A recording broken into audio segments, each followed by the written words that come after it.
We are hopefully going to be getting on to the Ford Focus, ripping the gearbox out. I've got a few things to take off of the insignia first. So what we're going to do is we're going to start with the insignia because the parts are obviously hopefully getting sold today, and then we will move over to the gearbox on the Ford Focus. So I hope that obviously you guys are all ready. I'll just get set up the camera.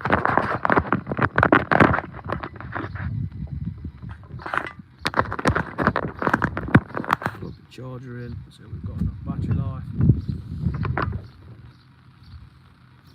So first thing we're doing is I've already removed the airbox, so that can move out of the way. Again, already should have started with gloves. So the first thing that we have got is these AC lines are being sold. So the front bumper is already off. We have got the wing mirror to sell as well. I am going to be taking the headlights out mainly because of I'm going to be listing these online. So I'm just going to get some more gloves because I'm already minging, and we'll start obviously getting all these off. It has got an under tray on, so I'll have to take that off as well.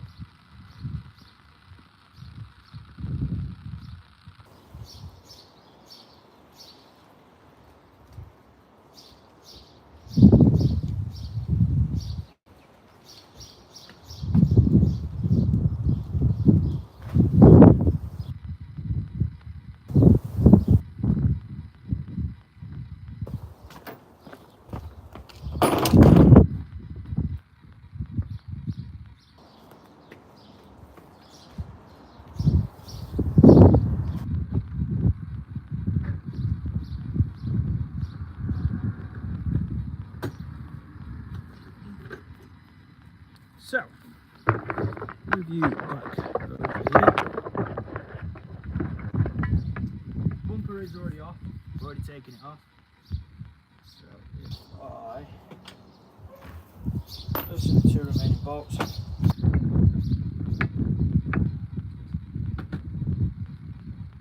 section off.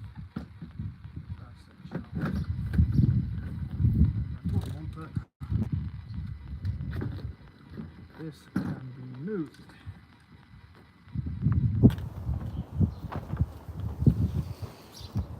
So, one of the AC lines, I believe is this one, so this part here, and then the other one's just there, but the headlight is in the way. So, now that is off, we have one bolt just there, one bolt just there, one bolt at the back, and then the wiring connector on the back of the headlight. So, wiring connector, yeah, screwdriver, pop that out, and there should be 3 remaining bolts. I am going to do the passenger side at the same time, because someone was originally coming for this. I've not heard nothing from them, so I'm now assuming that they're not coming, but again, I can obviously take some photos and get these parts listed online, hopefully for resale. And again, if you haven't seen one of the last videos that I did, sorry obviously again if the wind's obviously not bad, if you haven't seen the last video that I did say that if that video can hit, and I may have just broke the stand, I have, beautiful. Don't know how well this video is going to go without it. Might have to obviously get the little selfie stick, but yeah, that is broke. Beautiful. Technical difficulties as always.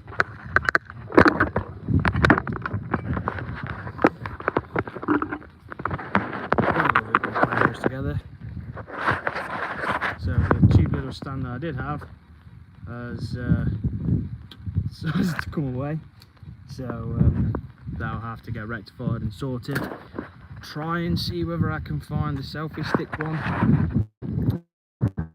Not 100% sure where that is. It might be elsewhere.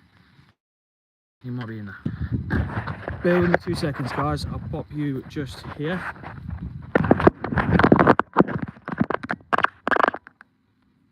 2 seconds.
there.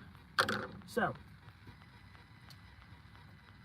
next step is the 3 bolts that are holding it in. I believe they are 7mm, so 7mm.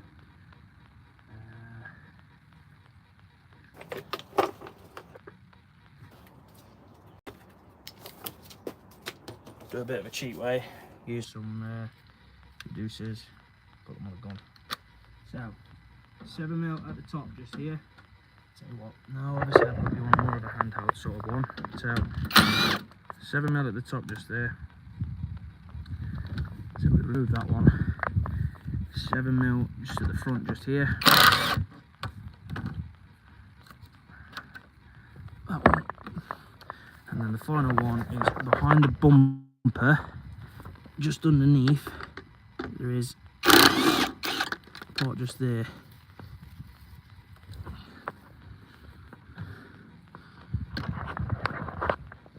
I will have to apologise again with the camera breaking. The quality might not be as good.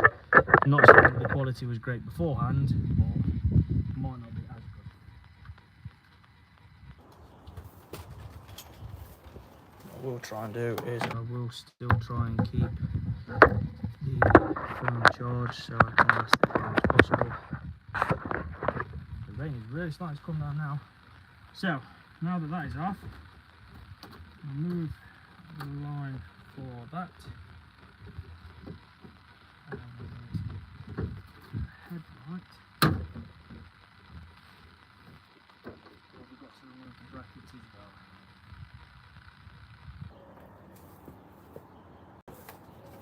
well. So looking at this, there's a bracket that has to come off.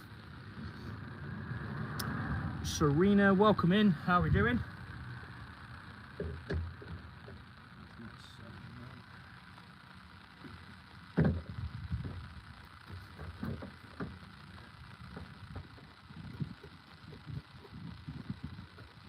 So there's a few more bolts that hold the bracket on. What I'm trying to do is trying to remove it without taking the bracket off. It was a bolt that we missed. So I'll take it across just here.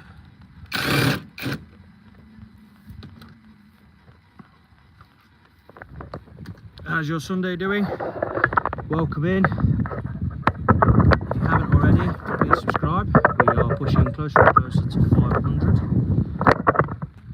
We will be getting onto the gearbox shortly.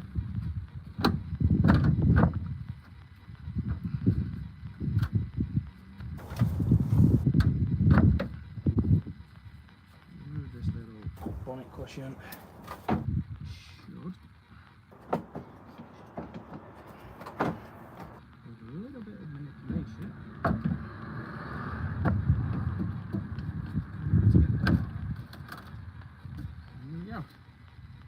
One headlock.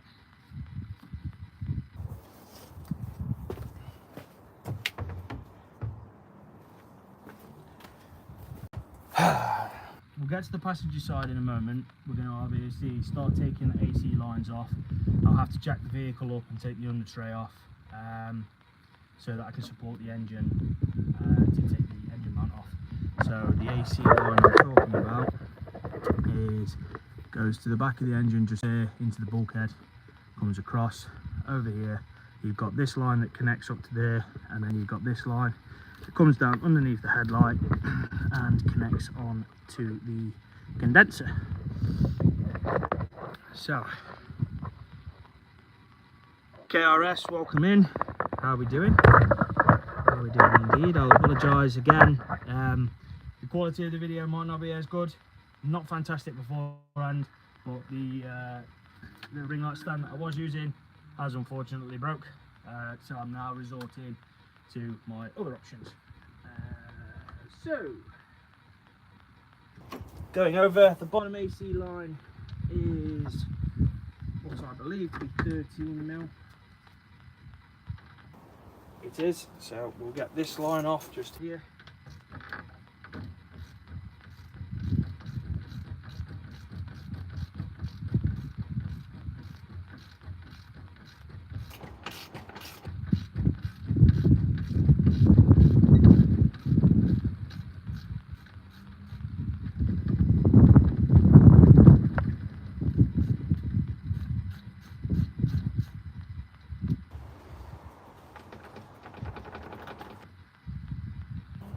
So we've got the one to the AC rad.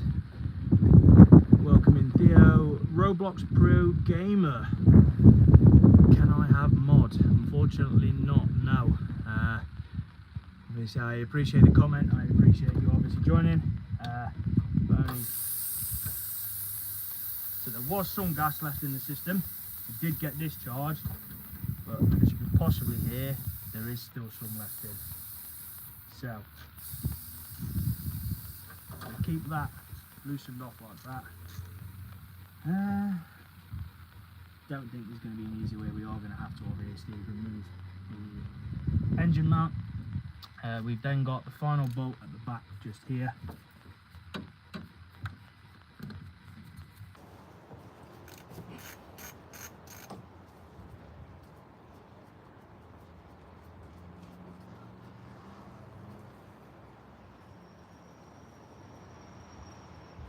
These AC lines are all fun and games to obviously get off.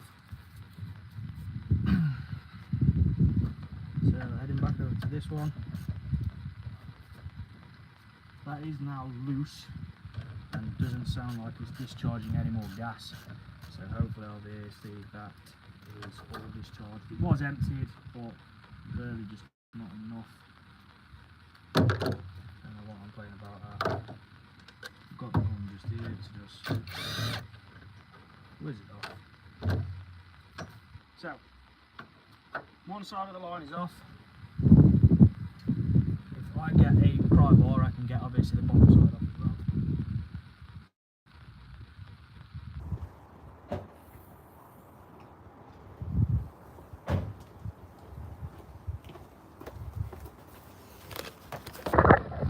So come over here with me. Is this one just here for this line? And then I just need to try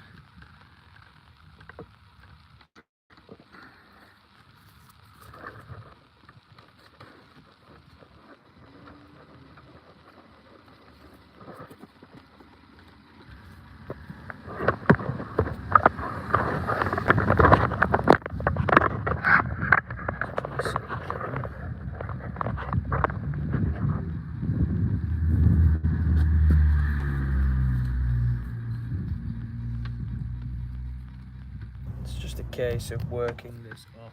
So it looks like obviously it's rusted around that bottom bolt section.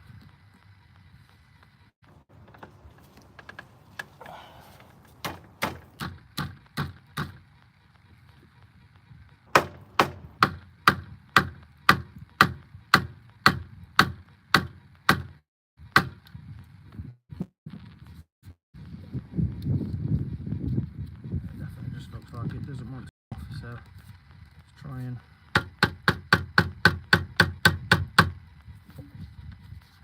give it a few taps.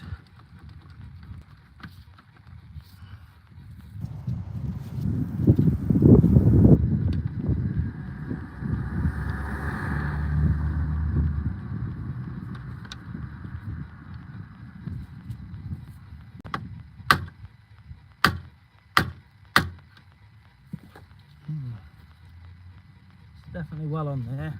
Might get some lubricant and obviously spray it up, sort that out while obviously we get the rest of it off.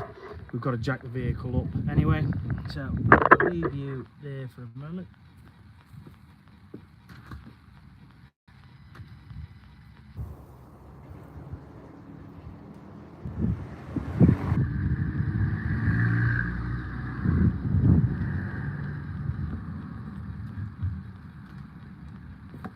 So, we can just spray some lubricant on it, try and obviously help it come away. We'll go back over to the engine side. But no, as it stands at the moment, Roblox, we are obviously just a family sort of orientated unit. So, I'll try and put you guys down there, not that you can see very well.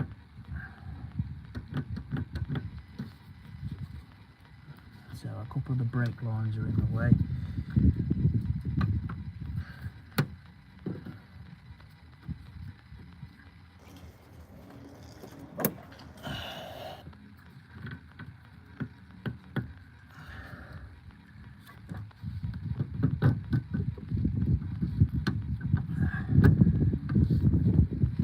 Is out just there.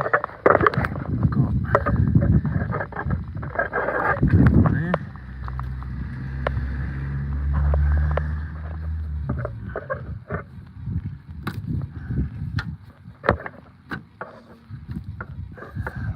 That's really flat there.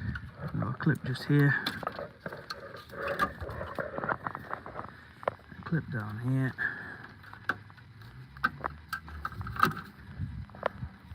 And then another one here.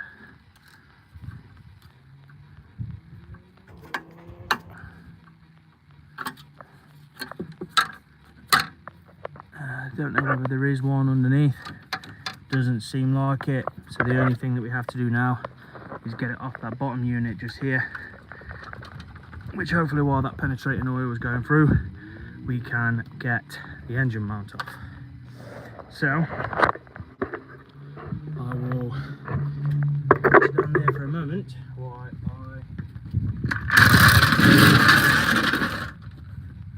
quickly jack up the vehicle.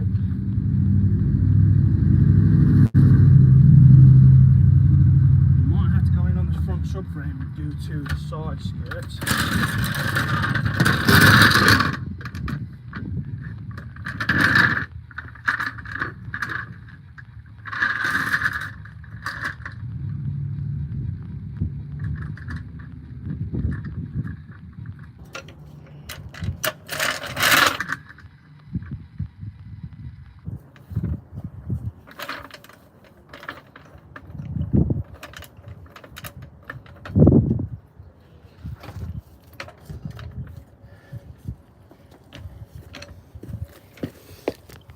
Over so you guys can see. So we've got it on the subframe. I'm going to jack it up, put an axle stand either side so I can take the under tray off.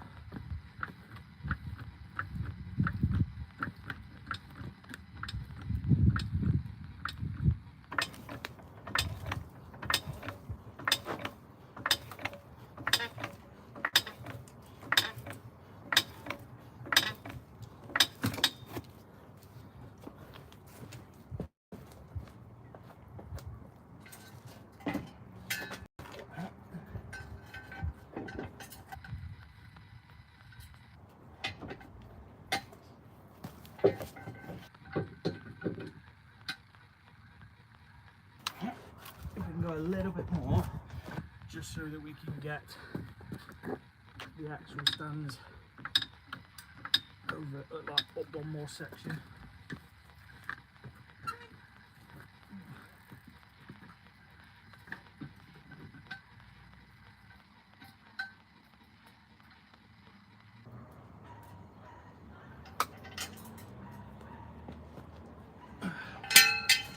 One axle stands under the passenger side. That slipped off a little bit, but okay. Going into the driver's side.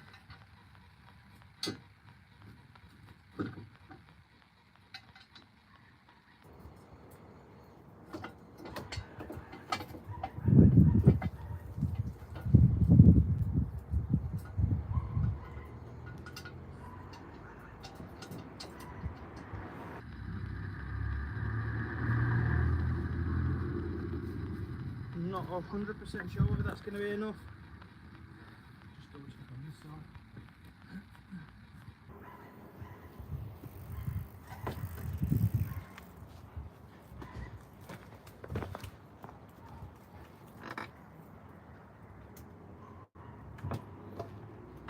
That didn't seem to do a lot. Hopefully gives us enough room to be able to get into the under tray.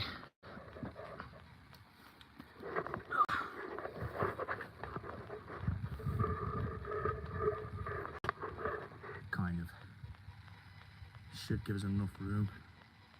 It's more the back ones that I'm going to struggle with, but should be enough. I believe the R8 mils. So again, bolts underneath. Look to be 8mm. They're a bit tight, but they are 8mm.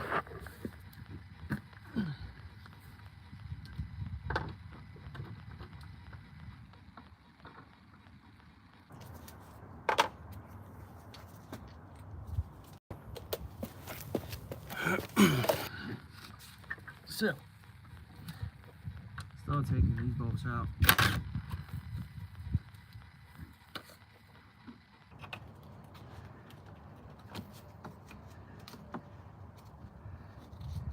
It'll be a long process with how rusted these are.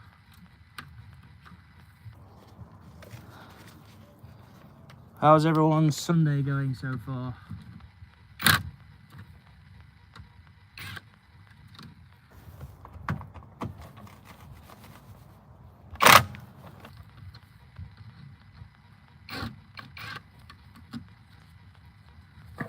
So, 4 at the front.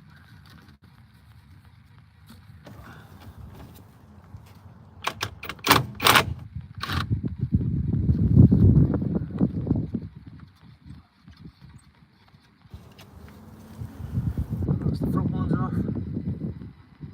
Got one towards the back here, and then some further down.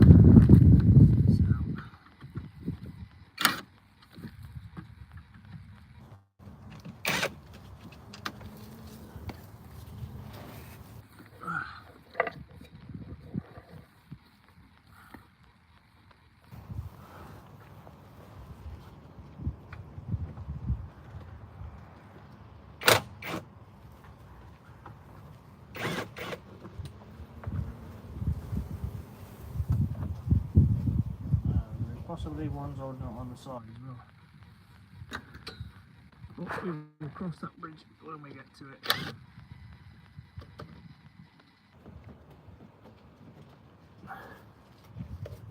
So it should be this one left and then just the side panels.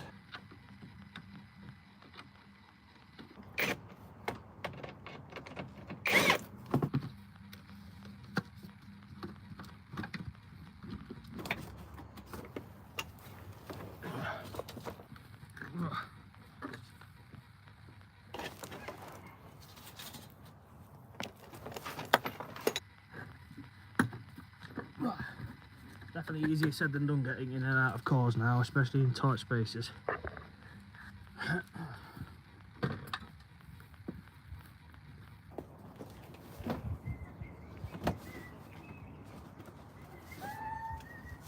So the only thing that seems to be left that's holding it on is, you can see this little clip just here.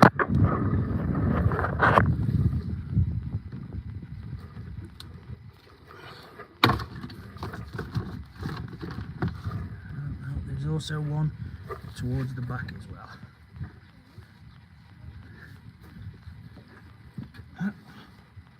Why would they want to make it simple to take the elevator off?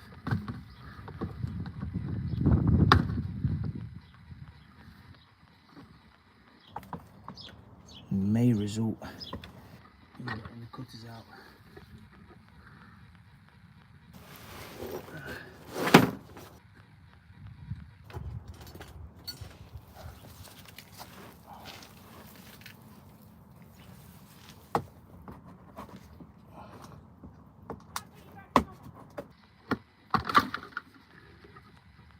One side is off. Let's go. Let's head over to the other side.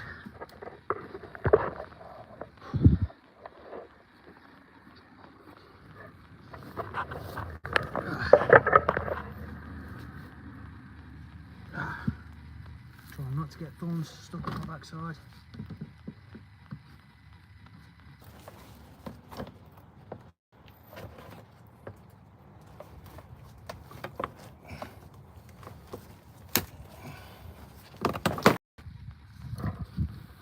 There we go. tray is off. Simple as that. It's hot. Right. So now the under tray's off.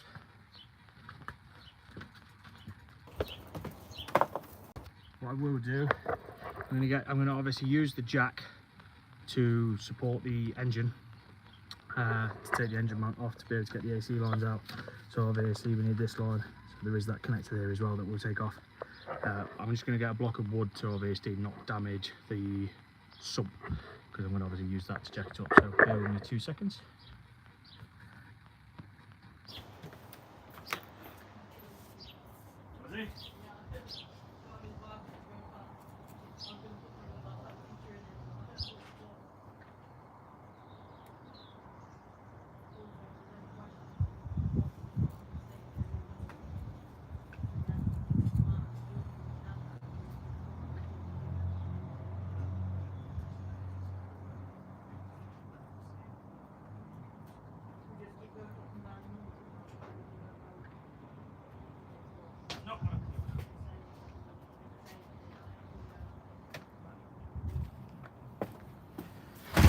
So, good old trick.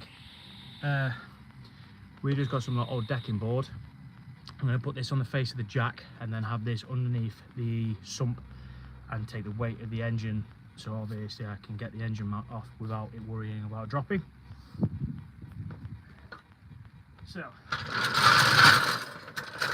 wood in place, jack going under.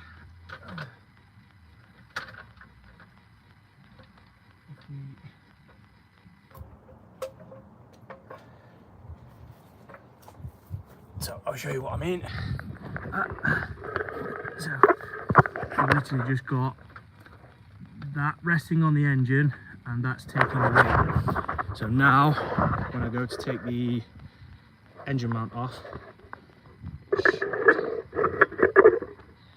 zoomed in? For it to do. So yeah, now if I take the engine mount off, the engine shouldn't drop. It'll give me free rein to obviously be able to move it, to be able to get the AC line out. But we need to get that clip off first. So that clip's off.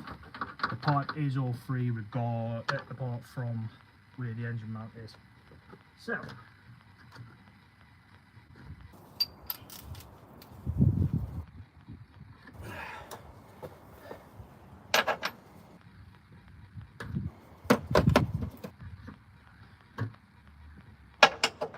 15 mils for this engine mount, and there is 3 that connect to the engine block, 2 either side and 1 at the back.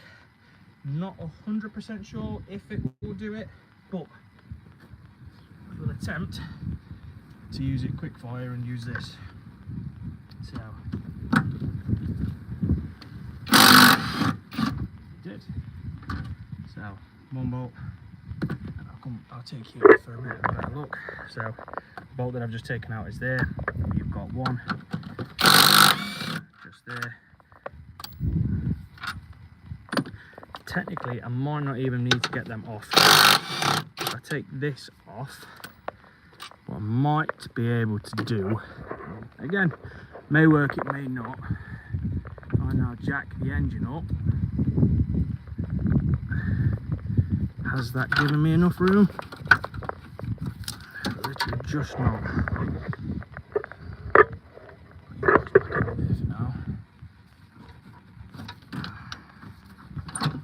Yes, there we go.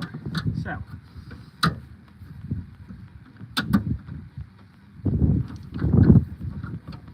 now all I need to do is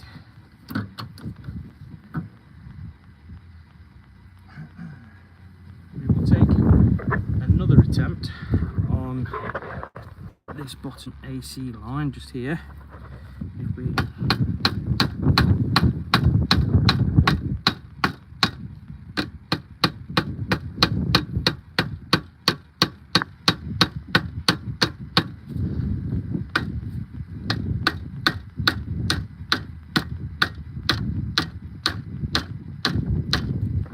it's just been very stubborn.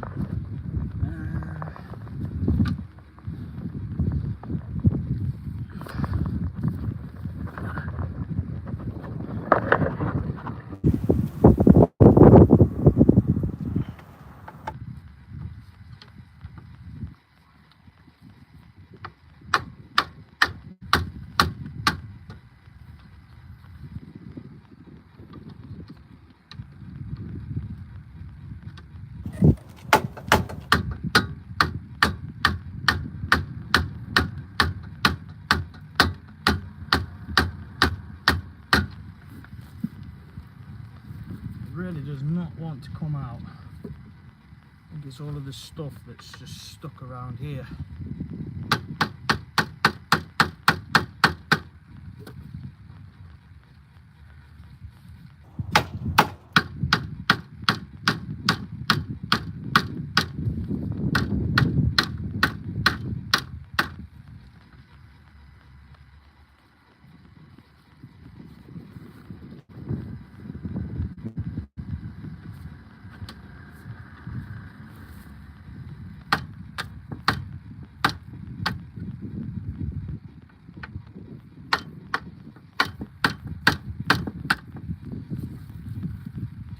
The rate we're going, we're going to be taking this off with the unit.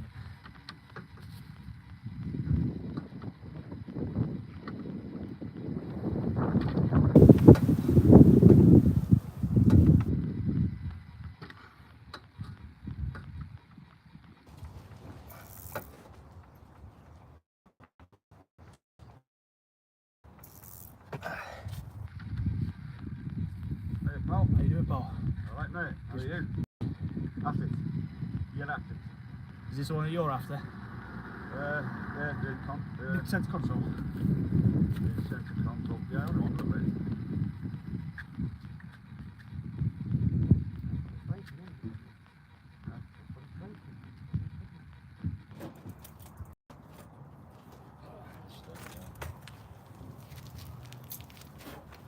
Got a bit dusty with it. Yeah, I get it mate, yeah. Not really swap it, it's got the legs all split here, you know. Have you got the cut like that, guys? We are back. Someone's collected a part, but because if it's come from eBay, I have to sort out obviously a collection code. Back to the task at hand. I'm going to go get some grips to see whether obviously we can try and free it off that way rather than damaging it any more than it already is. The last thing I want to be doing is obviously damage any parts that we take off, because again this is going to go to someone. But at the rate we're going, he's more than likely going to have to take it with the AC rad.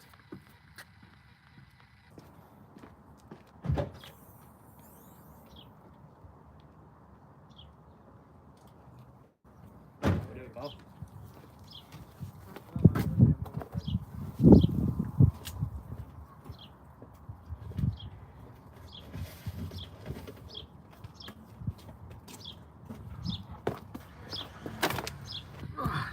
So,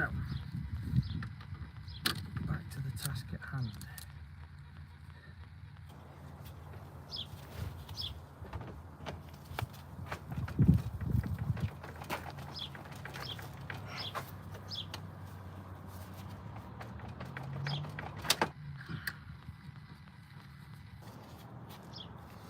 It just does not want to come off.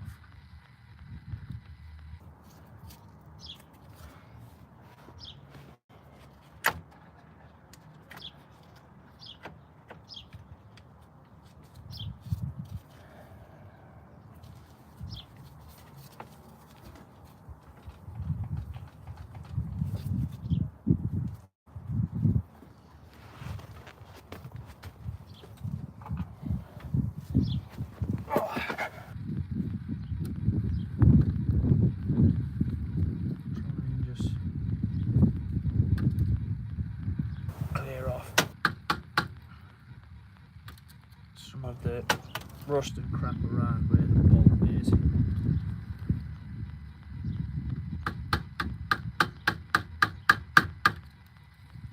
See whether we can get anything between the two. It doesn't look like we can do. Doesn't want to play ball with us. Always a good start.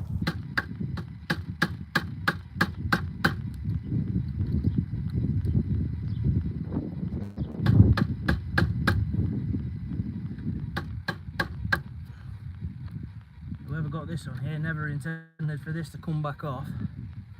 I can tell you that.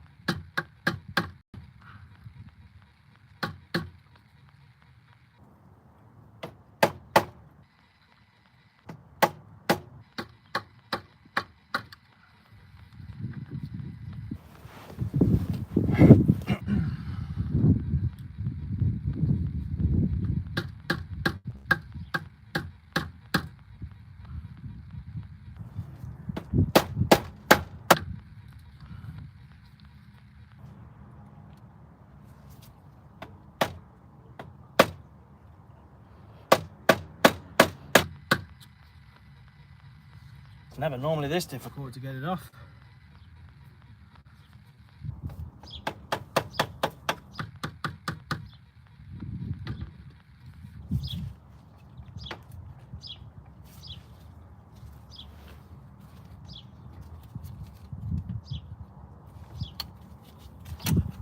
Whoever put this on definitely had no intentions of this ever coming back out.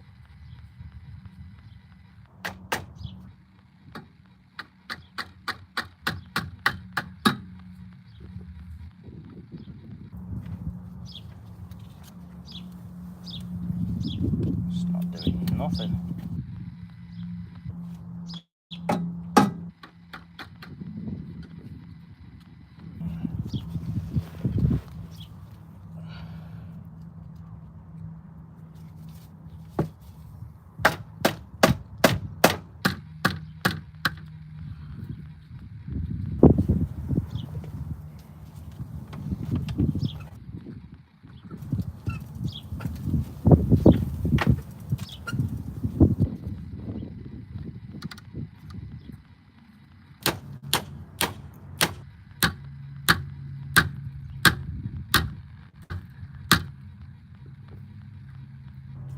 Yeah, it's definitely not usually this difficult to get it off. Whoever's put this on before didn't want it to come off at all. Usual case when you want something simple nowadays, you're not wrong there, very much not wrong there. The top of it seems to obviously be coming out, but it's just the bottom of it. It looks like obviously someone's glued it on. It's got some stuff all around obviously where the bolt hole was, which is why I'm trying to knock it off.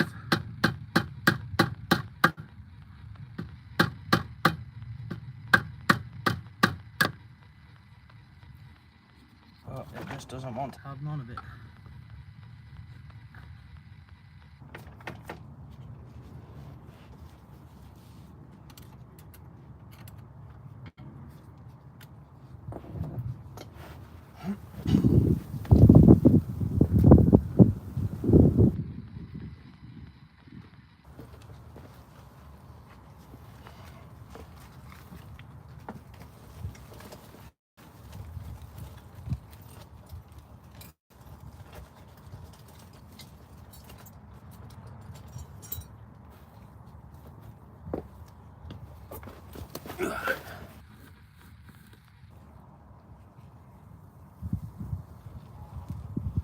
Try twisting and knocking it out. The problem that I've got is this is only aluminium, so doing that is bending the pipe. The last thing that I want to do is damage the pipe.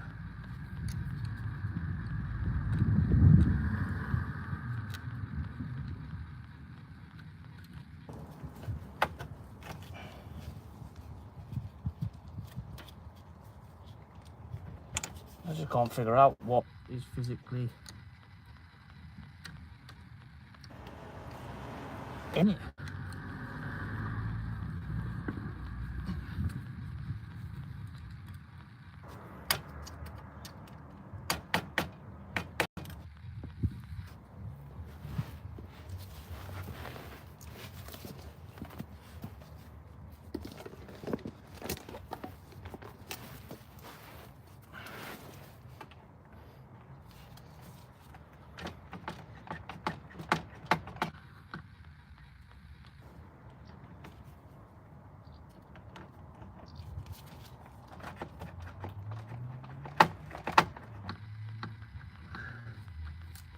It does not want to come off. Might be a lost cause. Might have to sell this in with the rad. Again, that pipe's just bending. Look.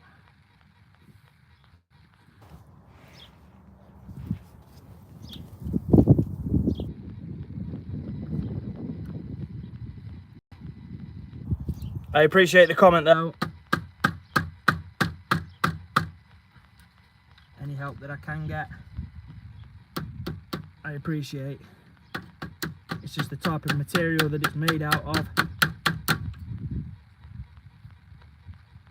It's very easily damaged. You can possibly tell from the hack marks just there, look.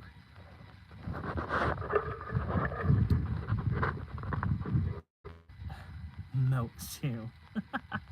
I haven't got no heating equipment and stuff like that. I haven't got anything like that.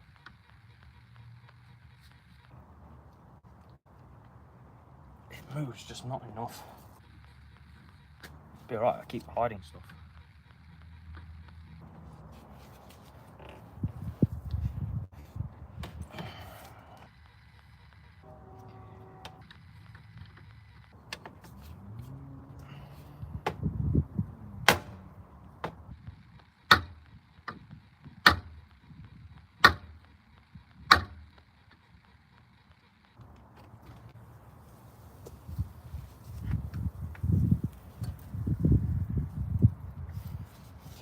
I think it's a lost cause.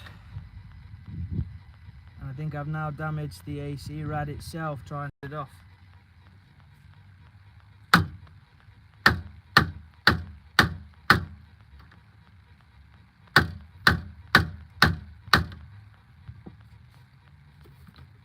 Yeah, I think what I'm going to have to do is message the buyer and say that it's a no-go.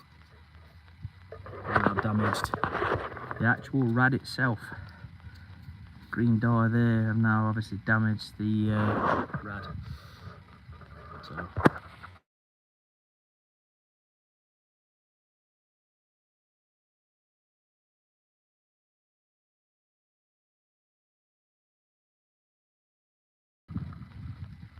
it's like caused issues. I don't really know.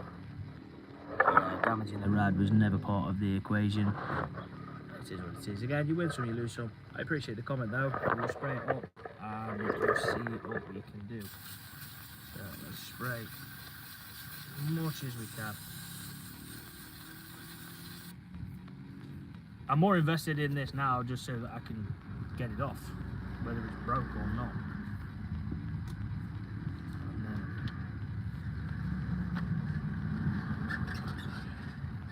again, it just doesn't want to move. I don't know whether obviously someone has put something.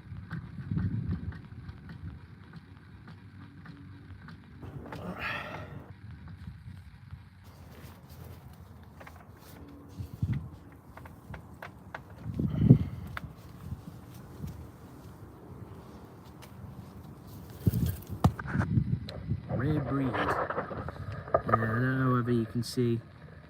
It looks like someone's glued it or something like that. I tried using pliers and that before. It is what it is. Again, you win some, you lose some. It literally doesn't matter either where I put the pliers. It's just.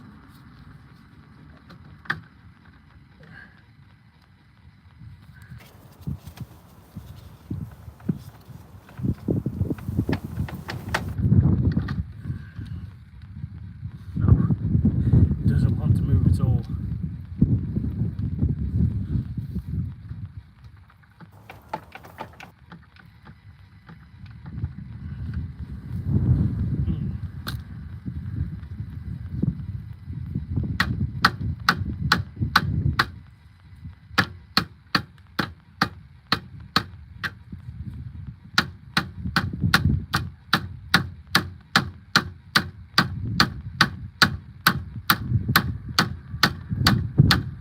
I don't even think I'm bothered about getting it off nicely now. I just want to get it off to say that I've got it off.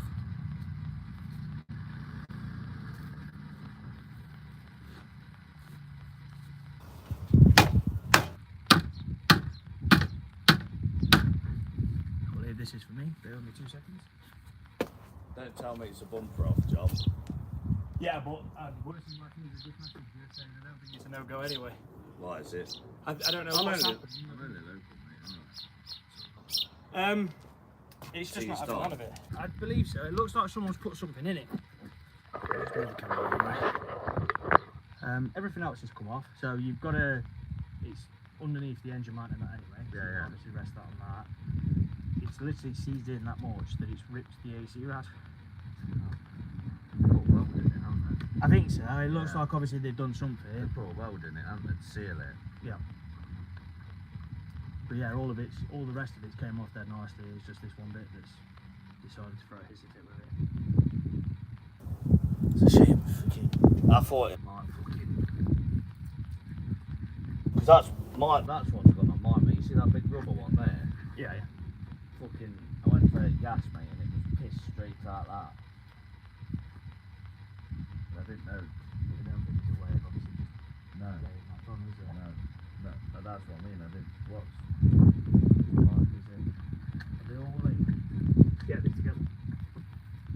Yeah, so they run down the back there. Obviously come out that way. Or is it that Up way? that way, yeah. Like that. Well, yeah, that obviously connects into the bulkhead. But it's both lines. Yeah, obviously. Yeah, they put a weld in it, haven't they, to seal it? More than likely. It's alright, mate. I'm only local anyway. So I'm glad that you're I'm only. right. Well, that's why when I seen it up and I thought, fucking bonus. Because I've been looking for a while, like you say, but they all fucking have We do YouTube videos and my chat's try to obviously guide me through it and stuff like that. Yeah, yeah. Literally, it don't matter what I do. It's definitely, You can it's see in it, there, yeah. They bashed a weld in it, haven't they? They've done something in there because it just won't come out. Supposed to just drop straight out now, isn't it? Yep. Everyone's come up and just like, oh, spray it with some grease. I've literally hammered it. I heard you when I pulled off. We've got to the point now where obviously I'm more invested in just trying to get it off. Never mind obviously Yeah, yeah. hotels. I've already destroyed the rad and this is no good to me no more anyway. Is there hotels in you while you're here? Oh, no, I'm mate. Sad. Yeah, I'm glad that you're that local, but I am sorry for not no, messing it's with you. alright, mate. Like you say, I was watching F1 and I said it was shit, mate, so I thought I'll go down now. What's happened to this one? Or? When I bought it, he didn't exactly lie to me, he just didn't tell me the truth neither. I bought it because it got a servo issue, and I originally broke a white one. Yeah. And I had the servo from the white one and they're the exact same part number. I was waiting for the local turned up, the Cat S. What this is? Yeah, because obviously I'd not done any work on it. Because I'd not done any things on it. You didn't bother doing. Yeah, I didn't do any checks. What would Cat test though? You can tell the difference. It's been a bit, it's obviously not been. I had someone come up to me earlier and go, oh, obviously you want loads off of it. You wanted the alloys, the bumpers, the side skirts, literally the interior, the lot.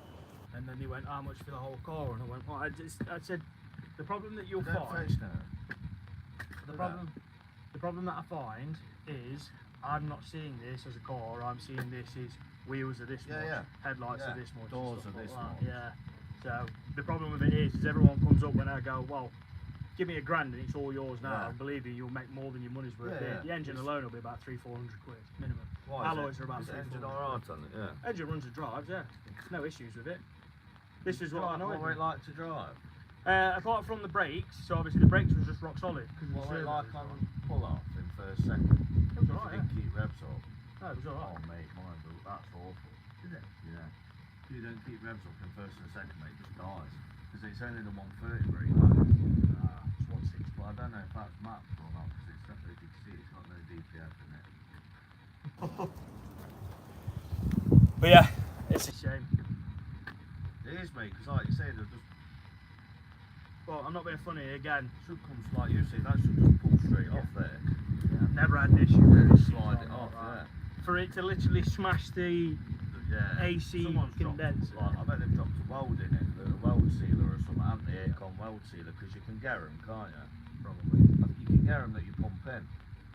Yeah, but it's now all of my effort's gone to nothing, hasn't it? It is, mate, get a bumper off. What, they like to come off then? Bumper was already off. Someone messed me around with that the other day. So they're not too bad. So you've got 3 bolts on your left, possibly a couple on the bottom. You've got a bolt that's underneath that goes on there, on either side. It's not too bad. And then you've got 1, 2, 3, 4 on the top. And then you basically unhook the top, unhook your sides where it clips in here, Yeah. and then literally just pull the whole thing away. Yeah, it's not too bad to obviously get off. You might, to be fair, no, I don't think you would. I was going to say, you might get away with that taking it off for the rad. I don't think you would. Because of obviously where it is and stuff like that, I think it would be a case of thinking. What I kind of wish is I kind of just wish that I'd have gone, just check it with the AC. Yeah, drops it down. Yeah, just literally dropped it all in one go. But too late now. It's alright, mate. Like I say, But yeah. And if I do need it, I know where you are now. Mine's in for MOT next week, so you never know, do you? But this is the estate model, so obviously there will be some differences. It don't make a difference, I don't think. I think it's mainly back end, Yeah. front end, and that's all right. But yeah, we was going over with someone earlier. They wanted the, because of obviously, I believe it's a VX line, Yeah. but it Yeah, it's confused VX line without wheels on anyway. it confused me because of front bumper's not VX line, but it's also got that, and because it was involved in an accident, I reckon Swapped they it. just obviously put the Swapped it, bumper yeah. was obviously part of it. Yeah, damaged That's it. more than likely the reason why the rad's broken, isn't it? Yeah, could be, yeah. Yeah, it could be, mate. Well, I don't know, that's the limited, like, limited edition model, that is. With them wheels on it, that one. I've had it about a year now, and I did a good run for it. But it runs alright. They are really decent cars, they really are. Like I say, I was gutted when I had to obviously break My this. first one, mate, that is. This is my second, and every single one, I'm going to stay well clear of insignias from now on, because of every single one that I bought. Honestly, mate, I said that, problems. that's my last one. But the first one that I bought, the engine's there,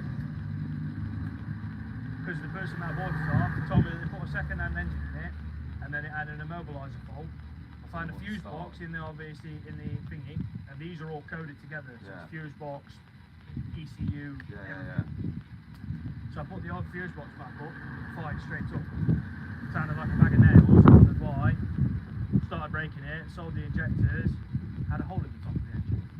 But yeah, it's not really doing no good, is it? Yeah, I've heard a bit about them, apparently it's chrome flat. It's because they're top metal. end. Yeah, they're all metal tops. Same at the bottom. Transits do the same. On one of the rockers, we had the transit and it split one of the rockers, put an hole inside the head, but it still ran. Ran perfect thing. The only thing that is split all of that.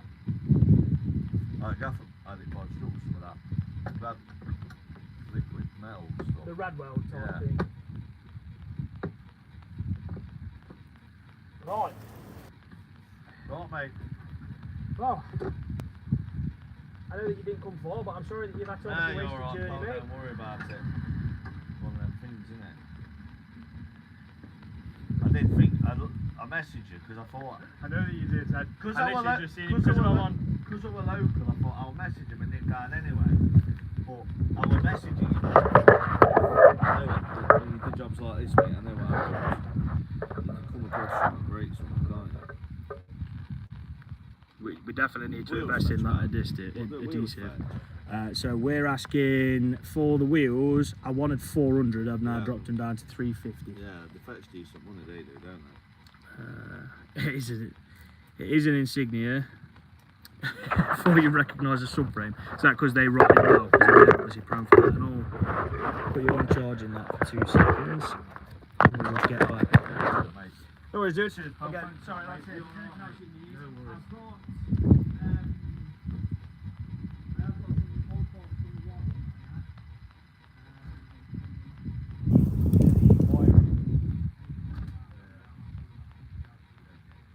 Alright, nice one. Appreciate it, dude. Cheers, mate.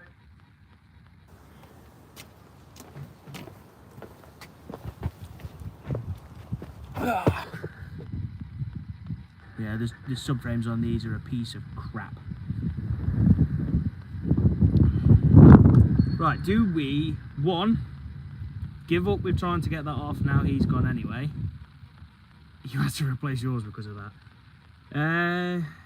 To be fair, we on the white one that we had, it was rusted, but obviously it had not kind of gone through.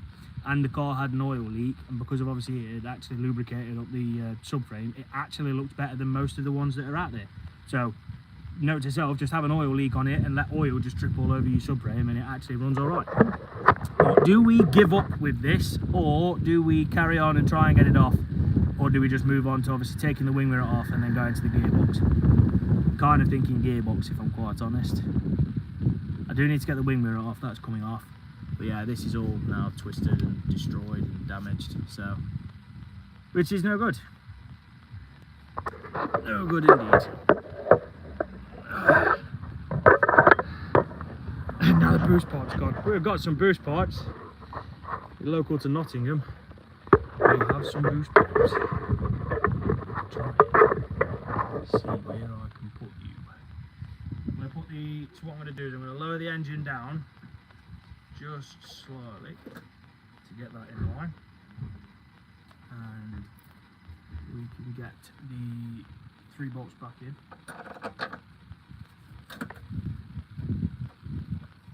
1, 2.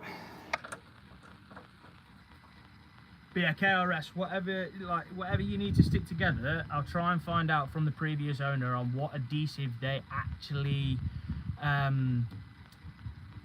used, because again, you stick it together with that and that is not coming out ever again. It's actually damaged the other parts of the car.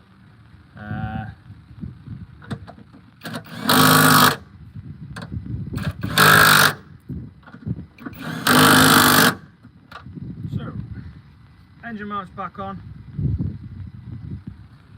Not 100% sure whether it will take you guys for a bit of a ride. It may do, it may not. It did not.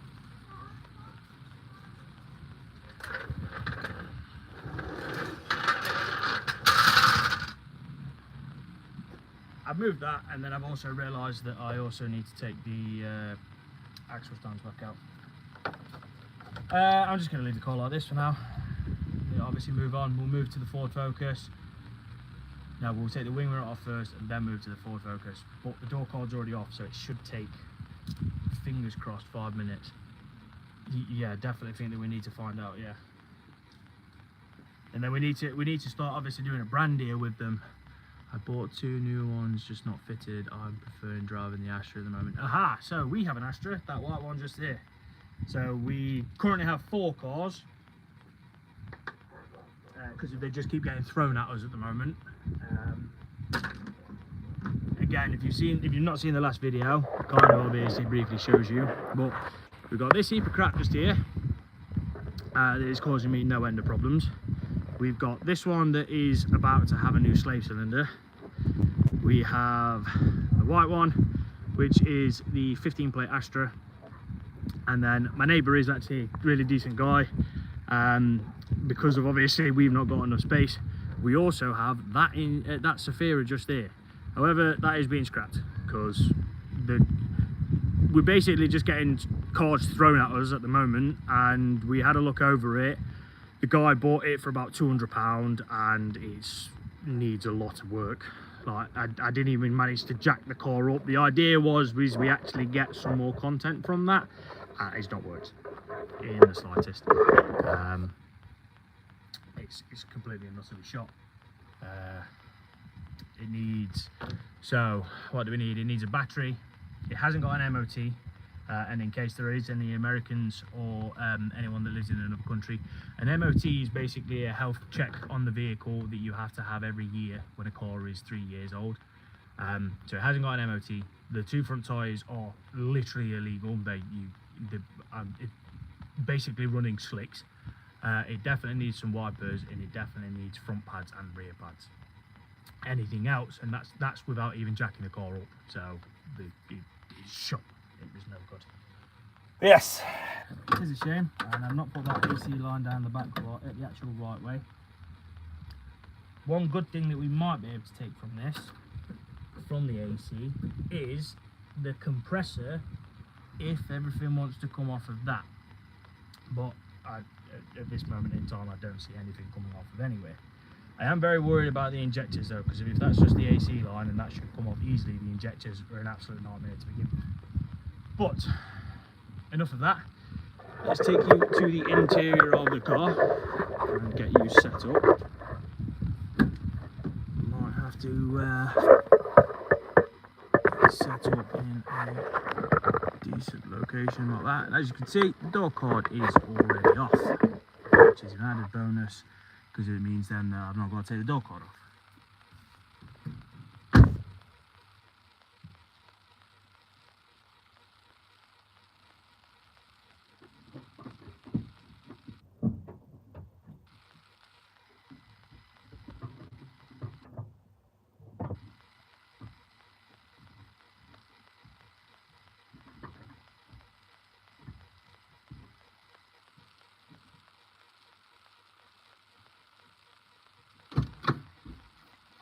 was just putting the AC on.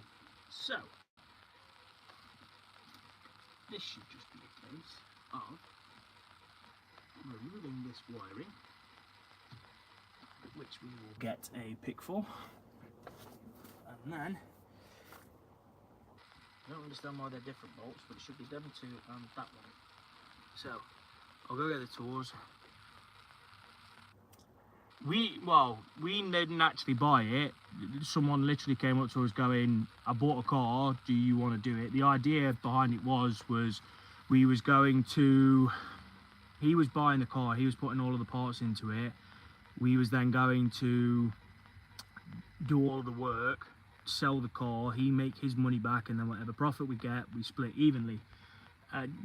By the time that I'd done everything, I'd have probably walked out with maybe about 50 quid, so it just wasn't worth the time and effort to obviously take a couple of days. The only decent thing about it would have been was the content we'd have got from it, but it'd have just been basic stuff like changing the battery over, or just changing the brakes, like front brake pads, rear brake pads. It needed 2 tyres, so we'd have had to have obviously taken them somewhere to get done, as we've not got the capabilities of tyres where we are. But yeah, like at the moment, it's more just the insignias. This is going to be the last one that I buy. I'm not going to do it no more, because the first one, and I don't know for the guys that didn't hear, the engine is currently sat at the side of my house because it has a hole in it. And I'll say that again in the correct way, it has a hole in the top of the engine. So the person that bought it off, that was a lot less than what this one was, but that was a 2011, whereas this is a 2015, so I spent a bit more on this one. And then this one turned around and bit me in the backside because this is a Cat S. So we was going to do this up. I got excited, okay? It was more because of, I had the part to fix this one. I didn't need to do no checks because if I know better, and then I know better is now turn around and bit me in the backside. So we're getting there. We're just obviously trying to change things around, but I'll go get the parts, I'll go get the tools, sorry. We're going to need a pick or a screwdriver to get the wiring out. I believe they're 10 mils, and then I have no idea what that is, possibly a T30. So I'll go and get that. Deal with me.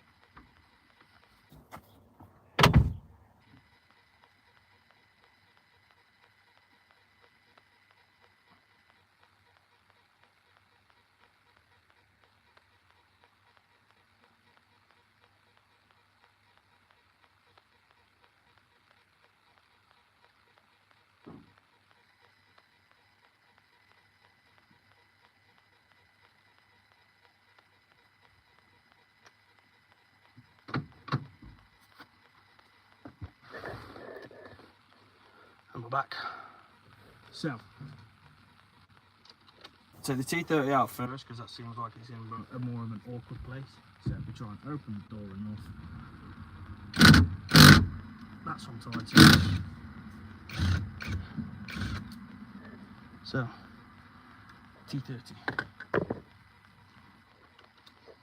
Yeah, at the moment I'm just beginning to think that I'm cursed with buying cars, especially insignias, so I'm just not going to do it. So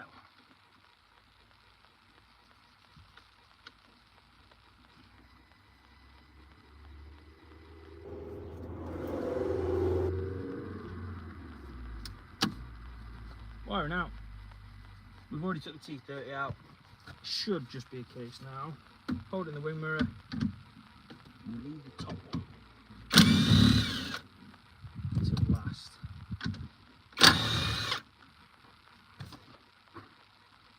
Something is felt, and then pull it off. Nice, easy, snazzy wing mirror. To be fair, I'm not even 100% sure whether you can take these off about the... Oh no, you do need the door card off. Looking at the passenger side one now. I'll believe that when we see it. What's the next car being insignia? No, it's not. Okay, it's not. I full on refuse to touch another one of these cars. Now, I believe it's just with me, but I am cursed with these cars. I've tried to help obviously many friends out, obviously try and sort out theirs. It's got to the point where, because of the sump is metal and the sump plug is metal, they tend to, if they don't get replaced regularly, they tend to obviously weld into themselves. I've had many where obviously people who came up to me going, can you get this off? And I've gone, no. So something as simple as just trying to do an oil change has turned into an absolute nightmare. So no, I am completely and utterly done with insignias after this one. And to be fair, I have had someone message me today saying that they might buy the whole car of me. Fingers crossed. But take these out, the wing mirror is there. I'll take this inside because this is getting posted to someone. But yeah, thanks for that, KRS. Yeah, I really enjoyed comments like that of taking the mic. But yeah, this will be the last insignia. We'll go German after this, so either an Audi, Mercedes or BMW. Definitely not Vauxhall. Definitely not Vauxhall.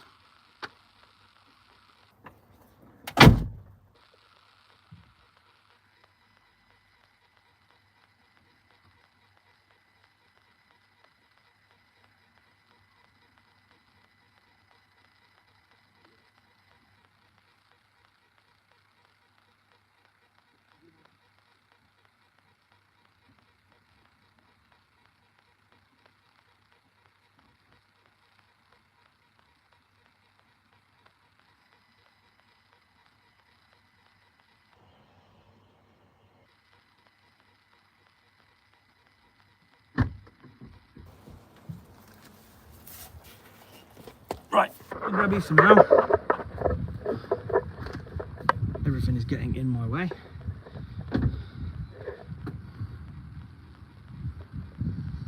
Yeah, honestly, they're an absolute nightmare. If they don't buy it, maybe throw a grenade at it. The second option is we insure the car. You didn't hear this from me, but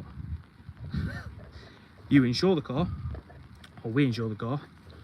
And then yeah, we just blow it up that way, yeah, because at least then we'll get an insurance payout, so we'll actually get some money. But I'm going to just chuck the bumper back on the black one, and then we'll move over to the Ford and start working on that. And you can craft a note that goes better than this one has.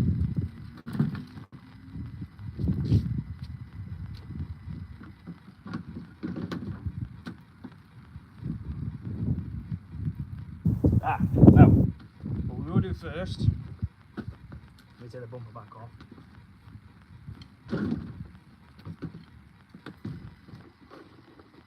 On, off. As you could probably tell by obviously the content, I'm not very well organised in what I'm actually going to be doing and when I'm going to be doing it. There's like nowhere for me to put the phone. I am going to commit and I'm going to take the headlight off so that we can get some photos and we can list these online to try and sell them. So, going back on this side, if we remove the bracketry from there, we've got 4 7mm. Now it's remembering where I put the 7mm.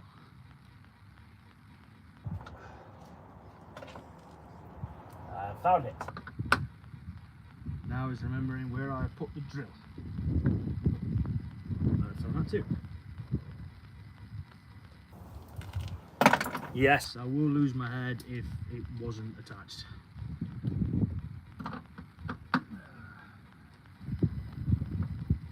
Try and put tools away as we go because otherwise I will lose them. I like watching stuff in real time.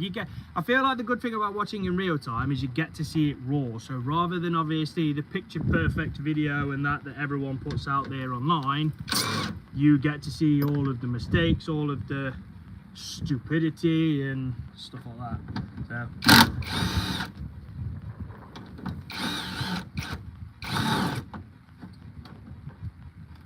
that one did not want to come out, but it has now.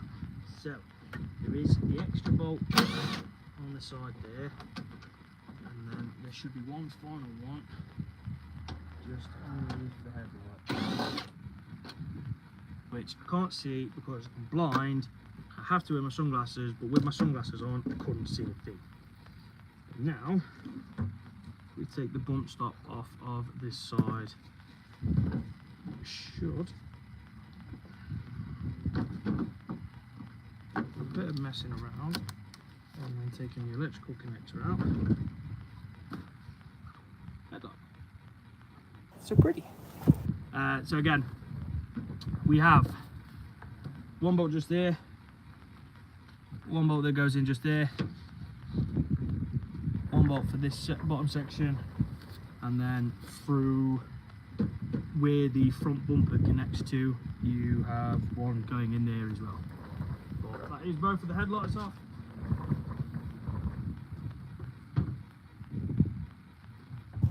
Try and put them in a place where they're not going to fall and get damaged, but with how the wind is today, it will probably happen.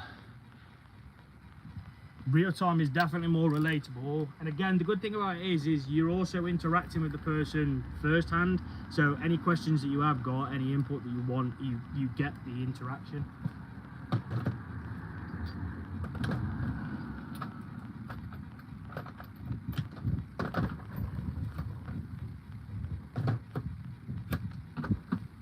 This is definitely not the video that I wanted to do. I was hoping that it was going to be bang bang and everything was off, but these cars, when does that ever work out? But now that the headlights are off, we're going to go back to, we're going to get the bumper back on, and then we're going to move on to the Ford, because that's a whole nother ball game. So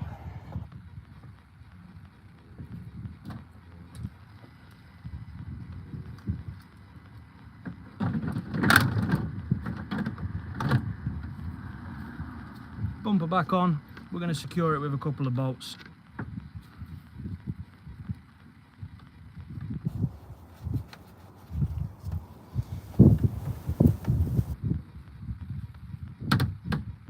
That is done. So what I am going to do is I'm going to place it down, and I am going to go and get a drink because I am very hot. It is a very hot day. So bear with me 2 seconds and we will move on to this heap of crap.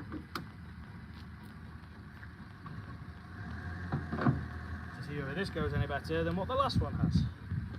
Bear with me 2 seconds.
Ford versus Vauxhall. Probably not though, because this, I can guarantee now, no questions asked, this is going to go wrong.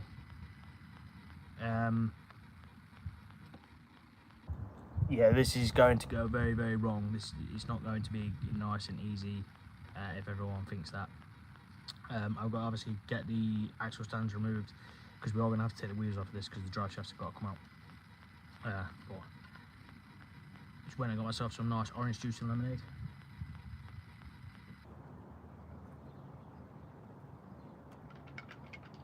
I'll have to put this somewhere out of the way and I can guarantee I'll knock it over.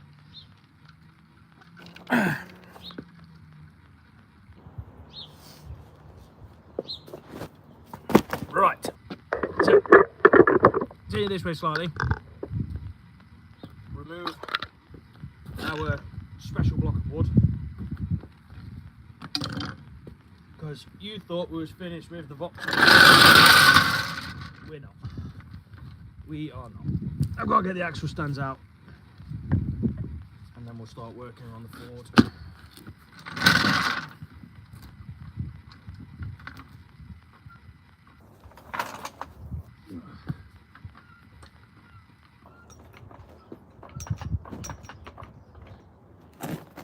I believe that's on. With the front bumper on, it's not that easy to obviously figure out.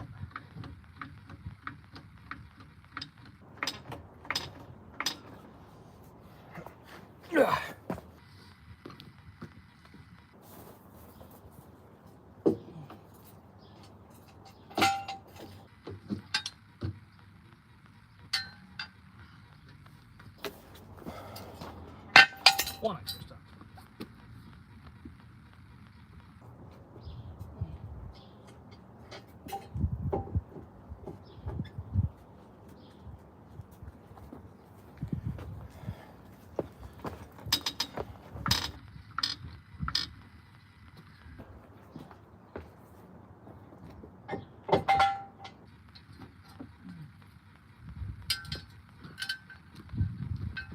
Two extra stands.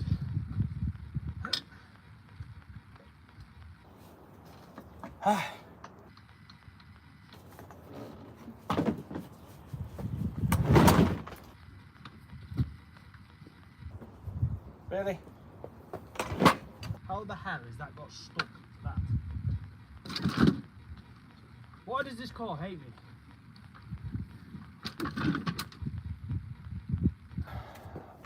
Again, I'm very glad that I was recording that.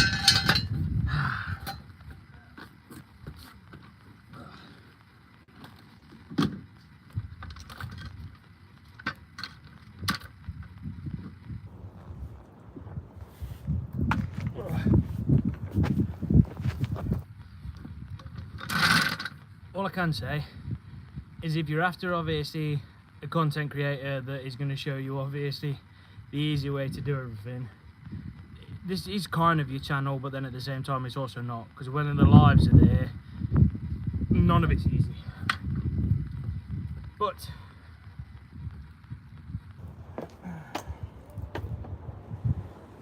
let's start, I believe, 19, and then because of the caps have come off, they are 18. Now, I'm not 100% whether the gun will obviously be able to do it. But for now, let's move everything out of the way.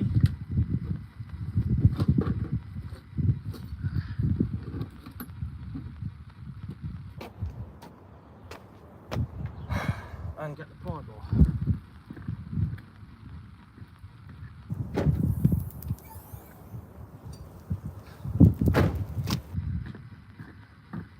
Sorry, not the pry bar, the breaker bar.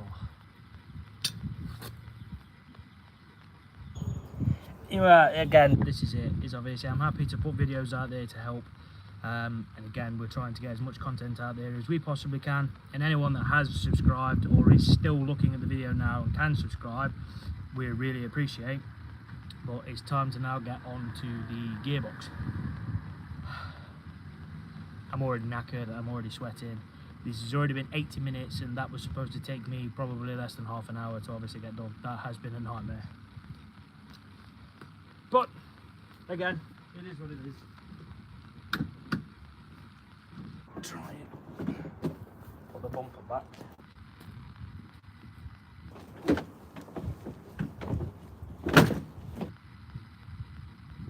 Yeah, it's a bit better.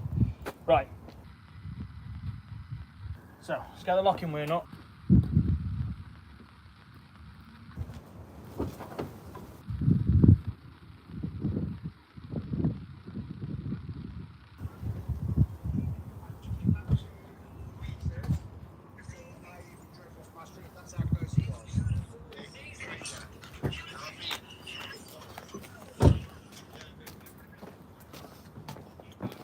Luckily enough I found it.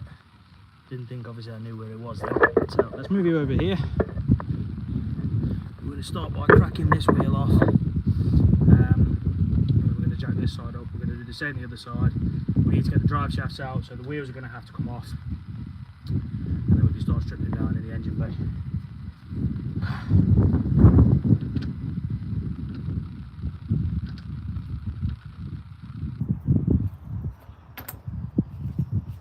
Let's see how well this is going to go.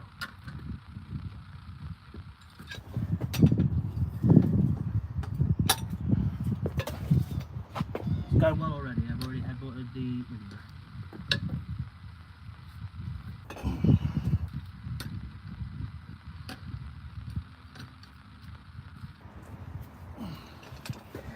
again, I don't know whether you can tell, I'll bring the camera a bit closer, but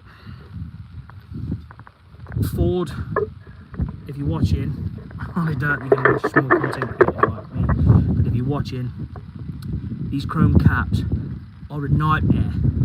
They always come off, and then the 19mm no longer fits, so you have to get 18mm on them. The better is just either just the bolt. Why have you got to put chrome caps on them? It's a ridiculous design. So Ford, if you're watching, calling you out. Also, the weather looks like it is taking a turn for the worst.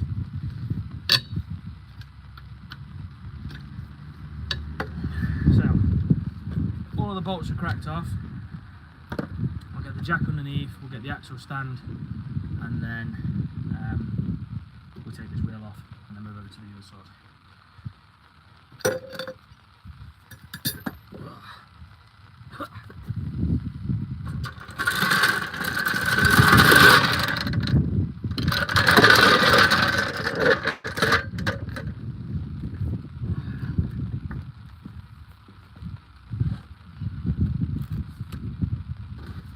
Let's get something to nail on rather than destroying it. Don't know whether you're going to be able to see very well. I'll try and show you underneath in a moment. But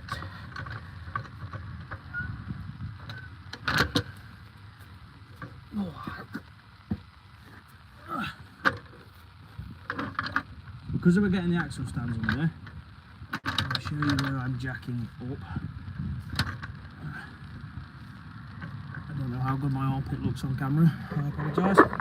But I jack the car up just there. It is on the plastic bit, but obviously the sill's just underneath, which gives me room and access to put the actual stand on the actual jacking point. So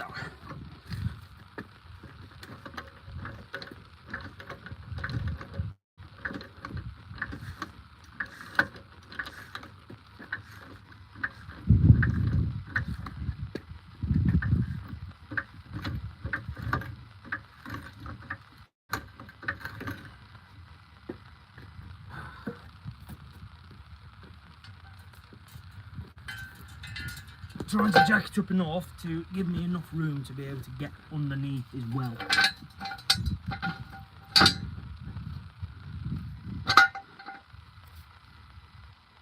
Maybe we'll soon find out.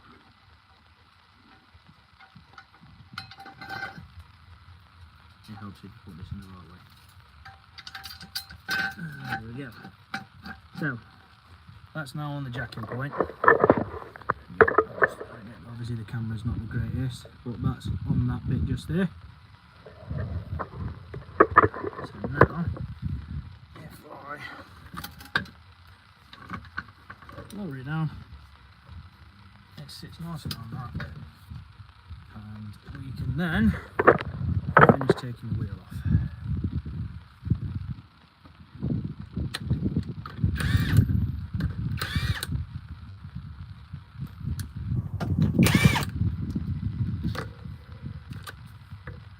So that's the locking wheel nut with the two 19mm. Now we're going to move over to the two 18mm. And then tap the alloy in a few places and it comes off.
One wheel is off.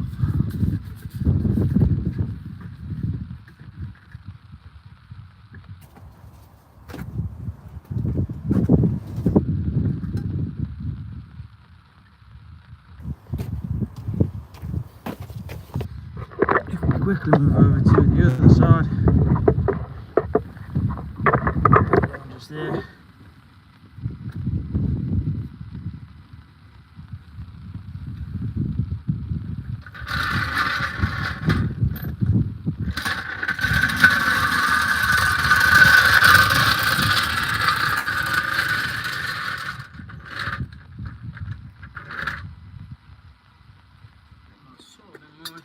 Ooh, we might either be lucky or unlucky. I'll show you in a second.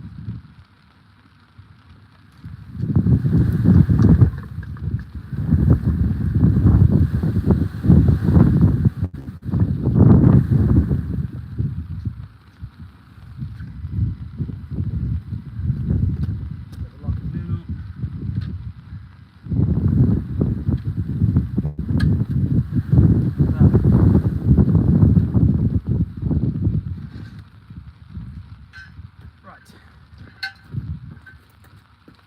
Set this side up enough so obviously it's not straight just removing the wheel box without.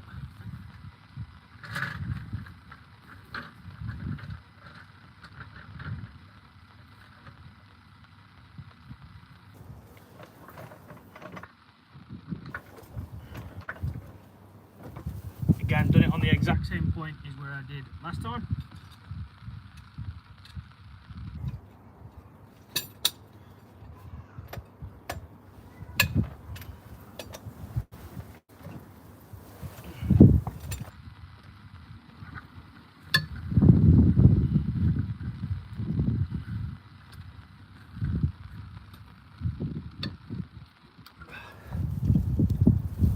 Do it.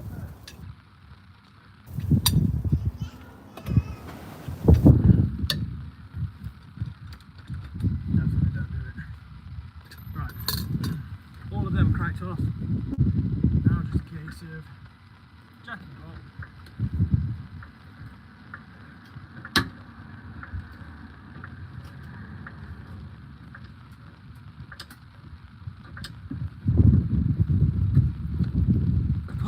Just ignore the cracking, just with the axle stands obviously settling on the other side.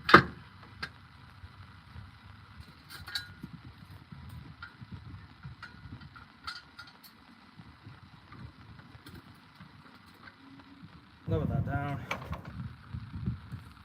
The jack's now free. We will need that to hold the engine later. So.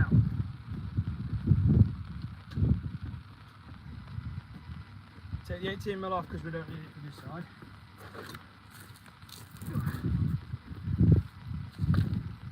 If I can get my ass off the bar.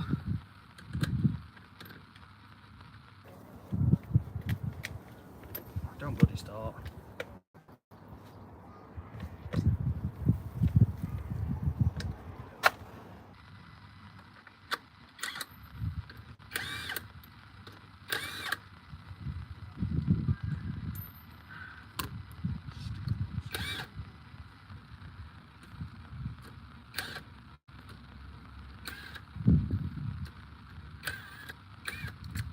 To take them off in a way where obviously you can easily pull them off afterwards. That one came off easier.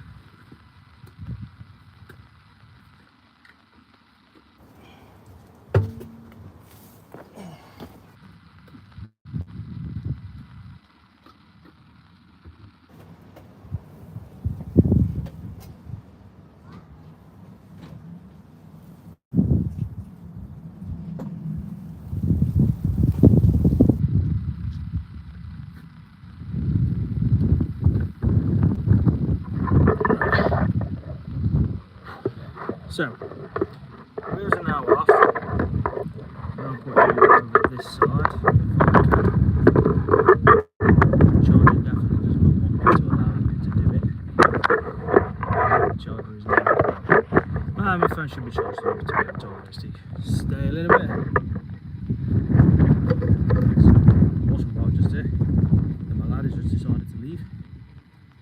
Right, I found this that again was just laying around. So the first thing that we're going to do is we need to gain access to the top of the engine, the gearbox. To be able to do that, we've got to take this off.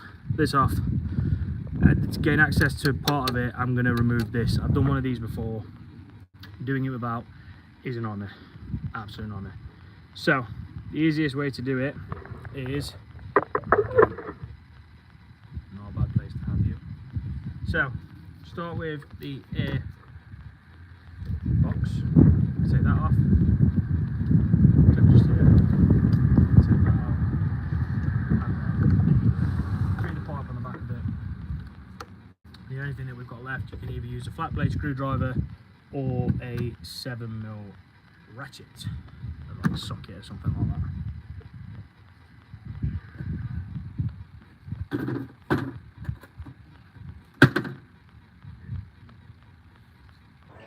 Remember when I said that I lost my 7mm and then I found it? Yeah, I've now lost it again.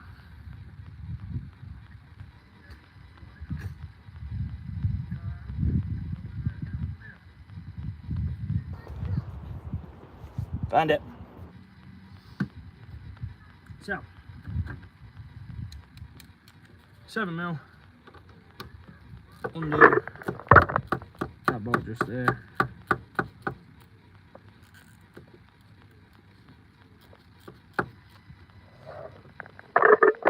Like so.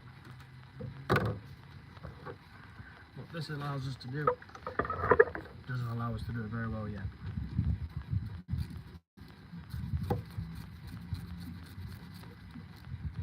Now it will allow us to do it.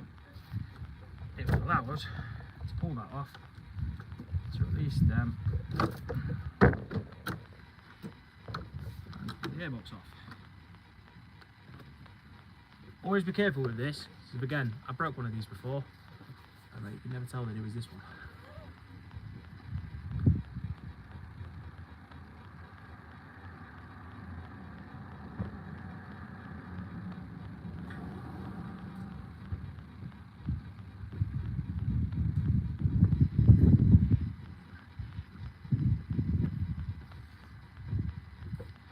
That, everybody, is how you partially gain access to the gearbox on a Ford Focus. No, jokes aside, they're not easy to do. They are a pain in the backside to pull. Again, wouldn't be content otherwise.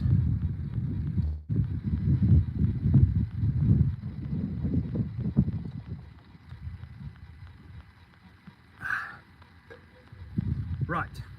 So, I'm going to take this heat shield off for the DPF. I want to obviously loosen all of the DPF off and get that out of the way. We'll then start working on getting the battery housing out, because that's the engine mount is underneath.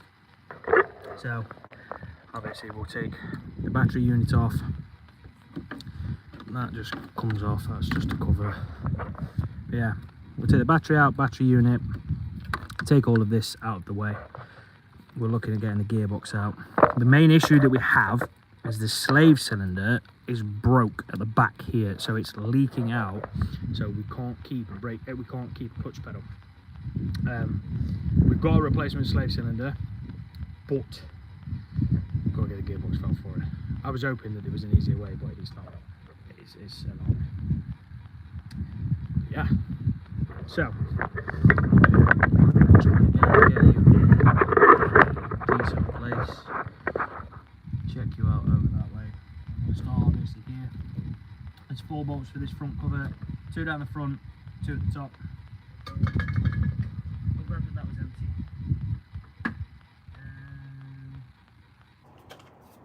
We'll try it with the small ratchet. So these are 10mm.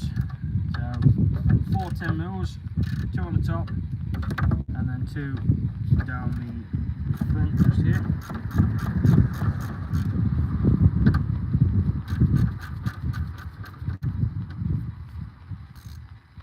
Again, you can get away with not having to take the DPF off or loosen the DPF off. This is more, I've done these before, and for the sake of taking a few extra bolts out, it makes the job so much more simple.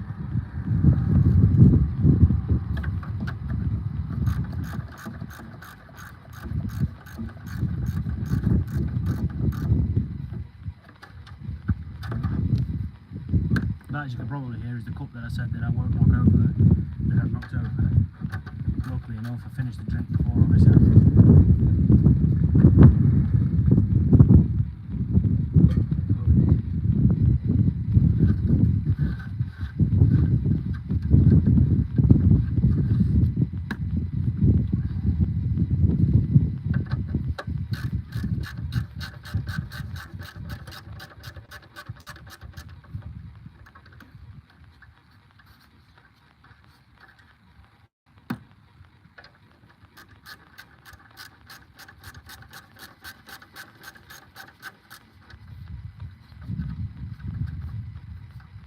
Yes, taking them 4 bolts out.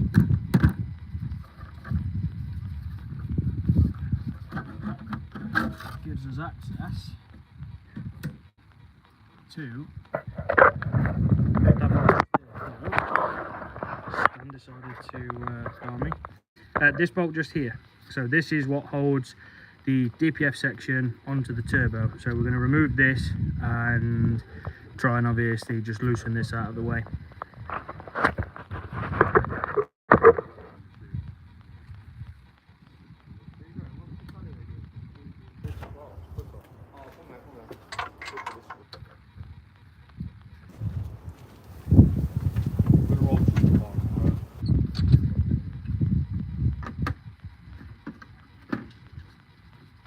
Does help if you get the right size socket. It is a 16mm.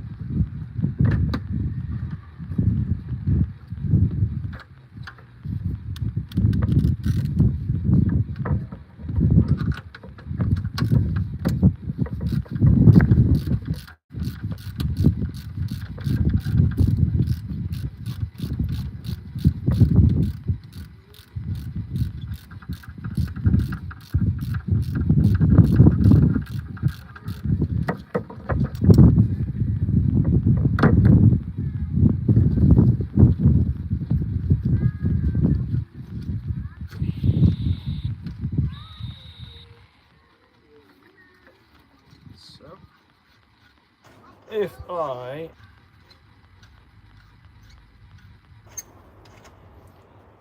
take that off,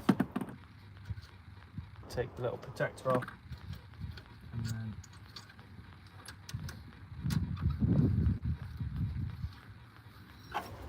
take the bolt out, I should then,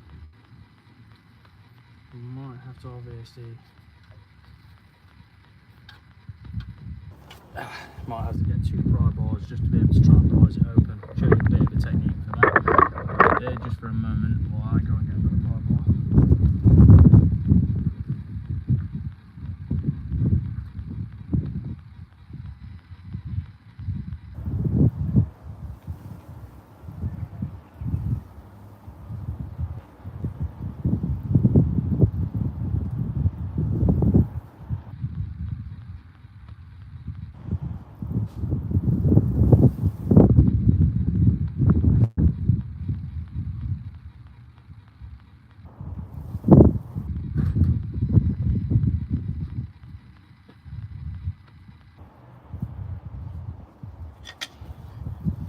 So, they don't have to be this big, but again,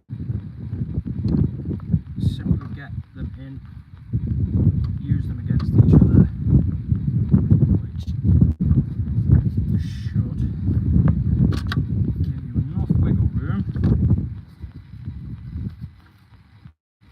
he says.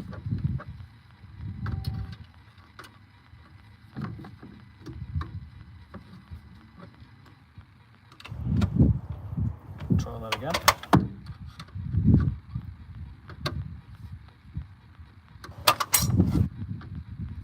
See, again, it's just because I'm on camera.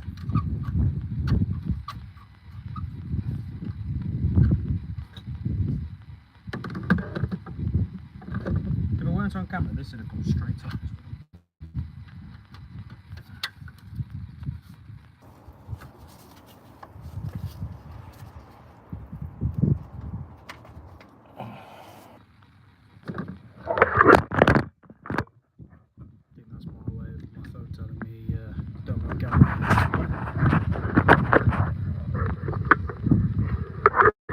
has taken a bit of a turn.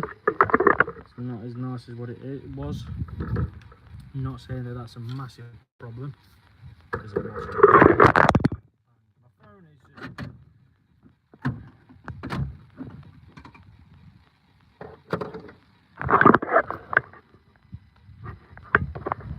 Sorry about that, guys.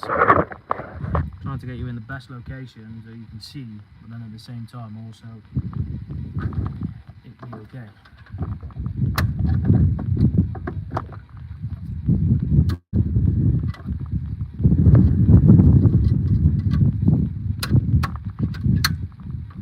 So the clip is basically off. It just wants to be a thing like that.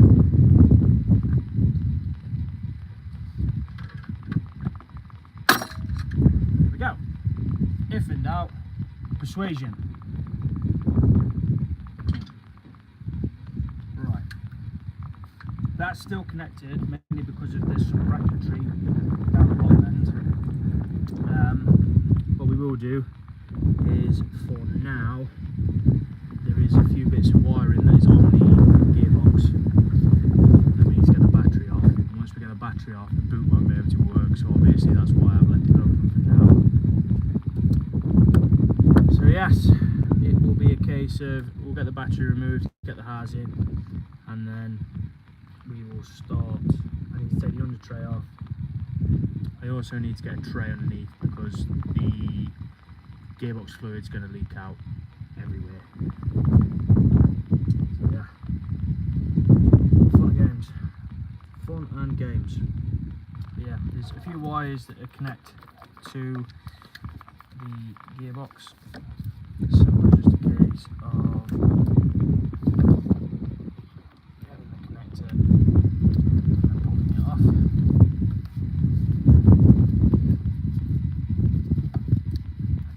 Like so. So again, for the purposes of you guys, you've got a connector just down there, and you've got a connector that goes on the gearbox there. What we can do is, once all of this has been removed, back in my little snug place, once all the battery's been removed, I can then take the gear linkages off, and then the majority of the top end is pretty much done. It's mainly just the bottom end. So yeah, better crack on and get to it. Start taking the battery out.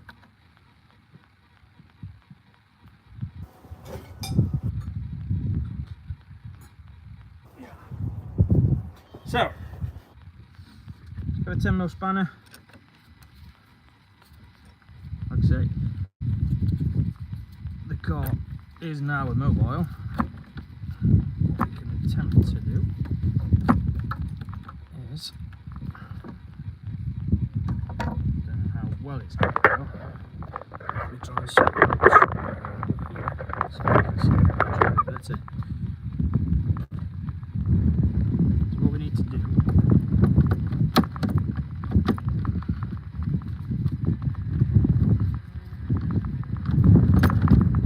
is we need to remove that down there like that. We can remove this side and then hopefully pull the battery a bit further forward, and then with the battery forward it gives us access to all those things. Because again, we can't have access to them. What we might be able to do is try and get. I wouldn't necessarily take the positive side off first as well. These batteries, as you can probably tell, with it being flawed, cramming too much into such a little space, not giving you the correct amount of room that you need to be able to do anything, because of the long lost thing of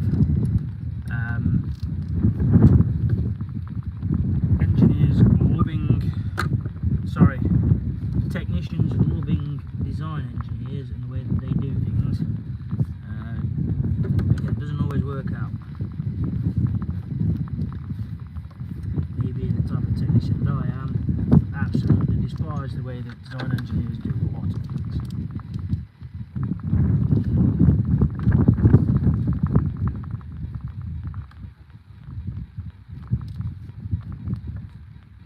Right, so that's loose. All I've got to to do is take the bracket off, and I'm hoping that I could move the battery slightly forward. Oh, there we go. There we go. Negative connector is off. So we've literally just got the 2 10 mils holding the bracket on for the battery.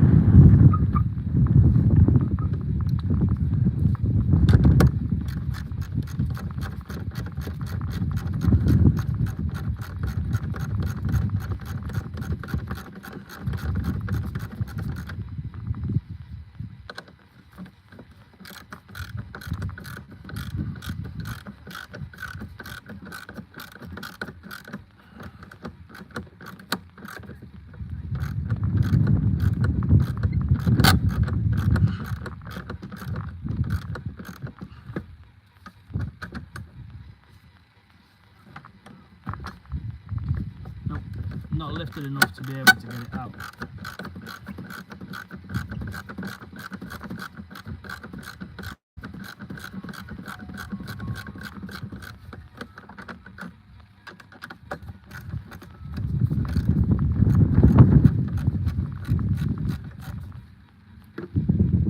that going to be enough room? No, we will just take the whole thing off. For the sake of, yeah, a couple more minutes, just on my knees, we'll take the whole thing off.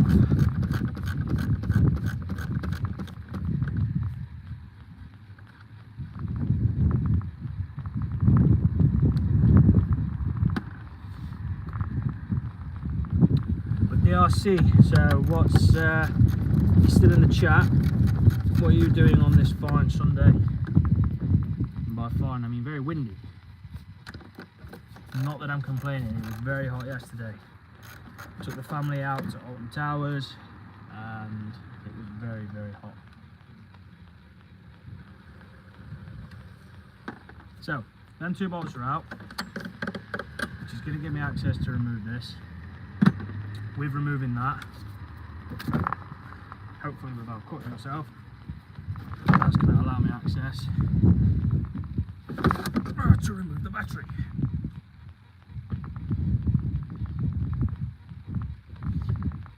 Now that the battery's removed, are they 13s or are they 10s?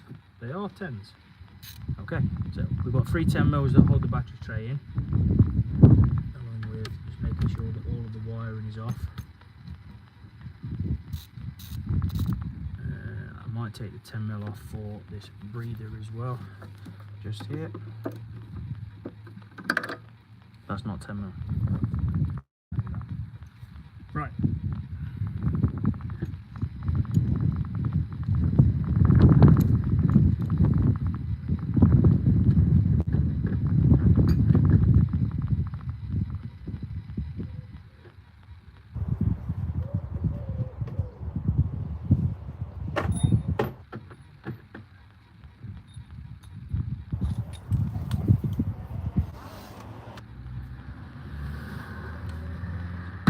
My extension, due to the fact that I've used it as a battering ram far too many times, needs cleaning up for me to be able to use it again. So we've gone with a quarter drive ratchet. There is 3 10 mils, and I'll show you where these are.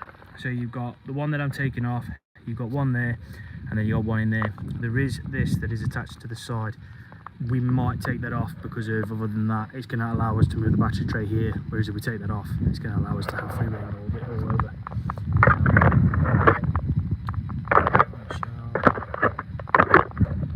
Be back there for now.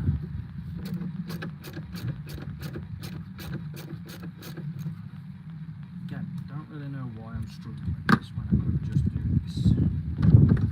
So, hopefully this works. Hopefully it gives us enough room. 1, 2,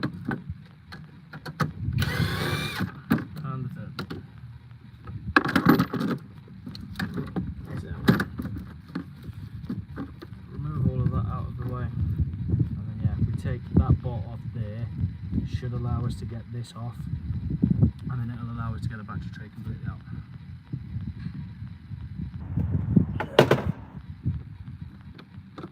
And that bolt right there is an 8mm.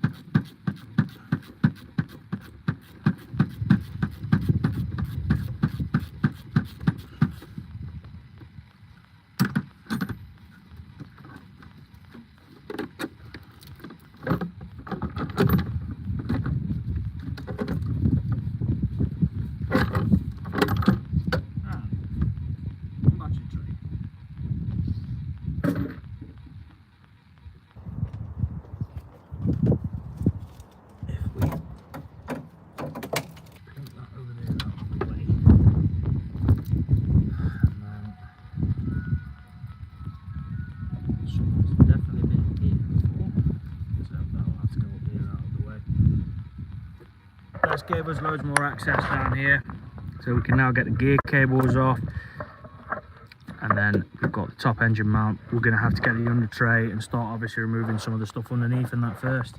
We can get the gear cables off, so I might start with that just so that that's done. Put you there. Camera angle that's going to be for you guys. So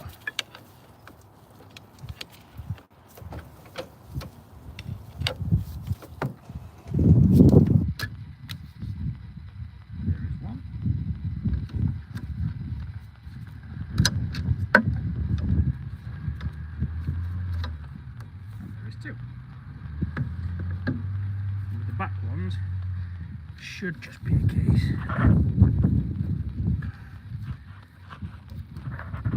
pulling the case into the back. Is it twist or is it pull?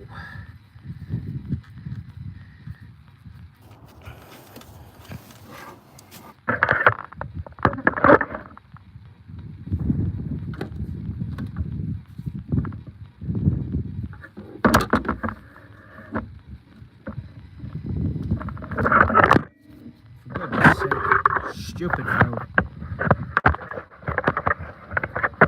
Stay where I want you to stay. It's not going to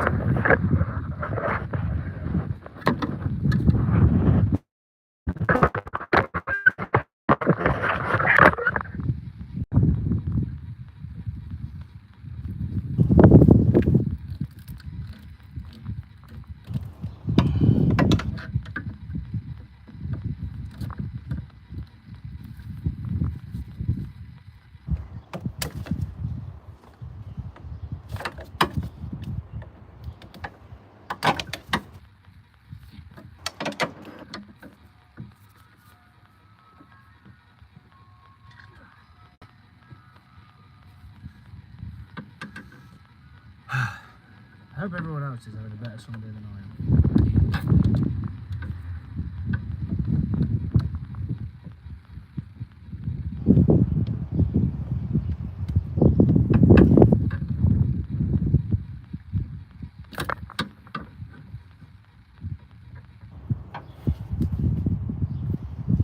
Should, I say with utter contempt, should, there we go. Got it off, and I'll try and show you, because it's not the easiest things to show. What you should be able to do is pull the back section completely back and then lift it out. But getting your hands in there enough to be able to pull it back and lift up at the same time is an absolute nightmare.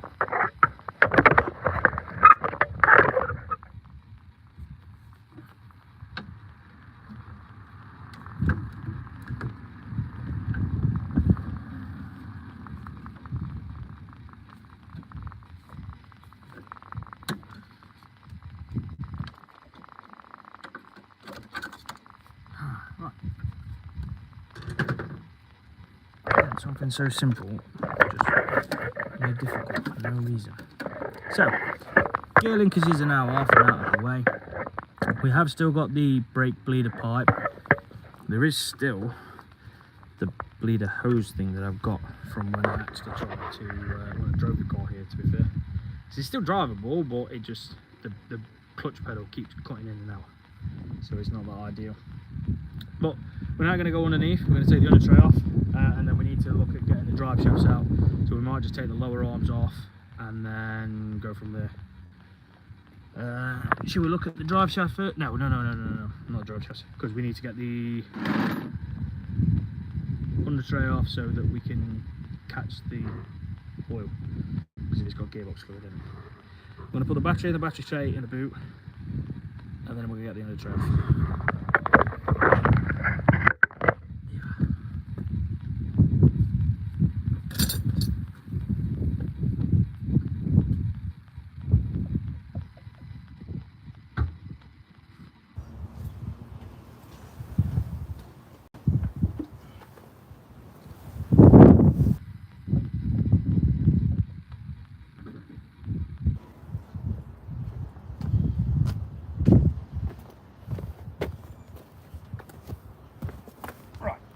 So, going underneath, so we'll lay this out. I believe these ones, are either T30 or T25. Doesn't really look like, obviously, unless it's chewed the hell out of this though.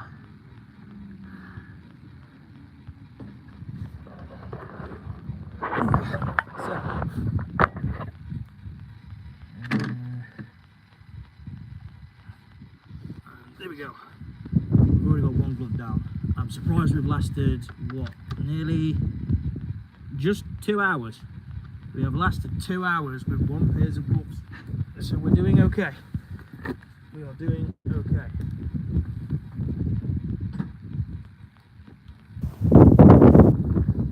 That car just looks very unhappy with how that bumper is. I generally might have to obviously look at sorting it out.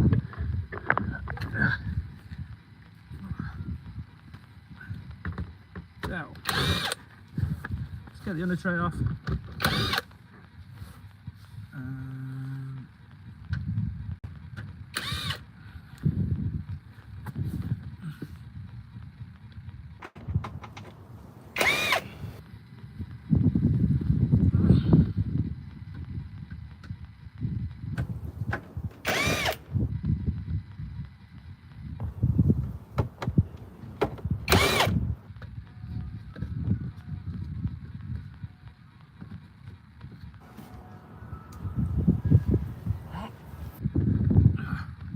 There is a cable tie.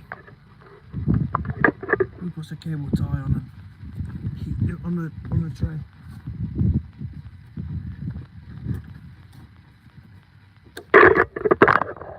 Yeah, lost you. And you're back. So, there's one more bolt on this side, which is just here.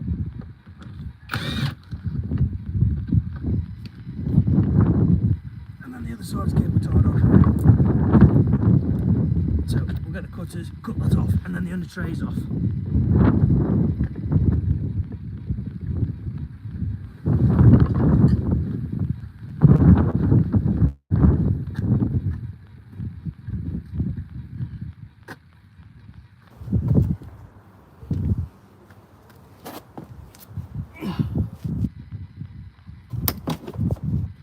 Yay!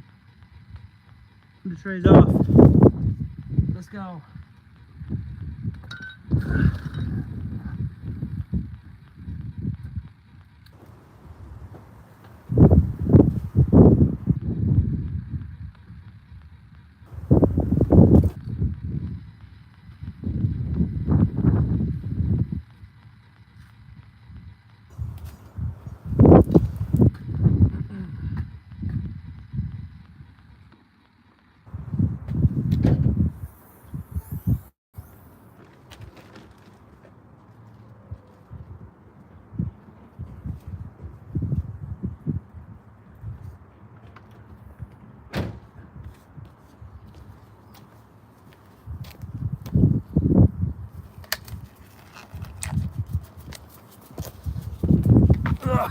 Right,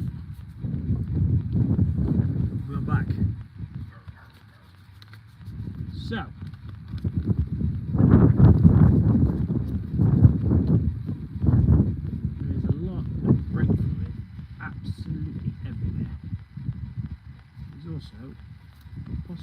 plenty of gearbox fluid as well, which is great.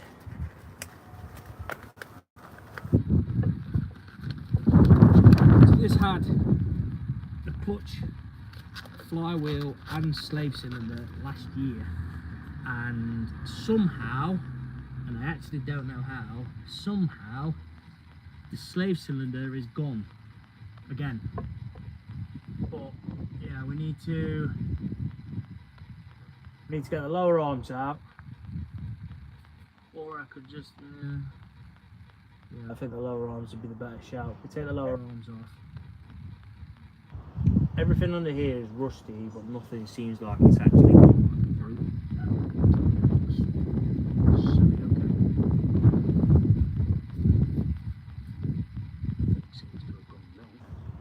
But yeah, we take the lower arms off, or at least obviously the back sections out. That should allow us to take the drive shaft bolt off, and then once the drive shaft bolt's off, it'll allow us to manoeuvre it enough to be able to get the drive shaft completely out of the hook and then out of the gearbox. But yeah, it's got fluid everywhere. I'll take you for a closer look, because it's a fair.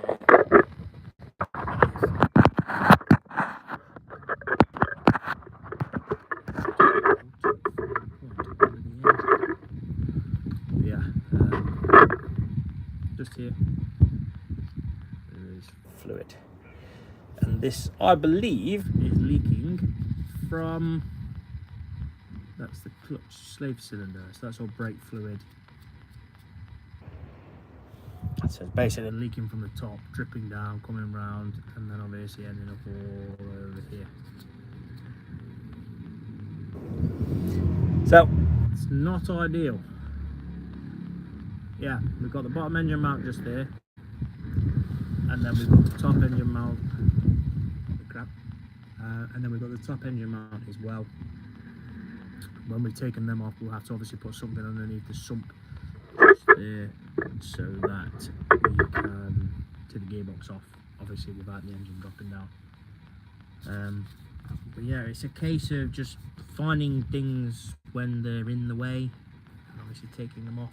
The DPF obviously has some brackets that connect it just there.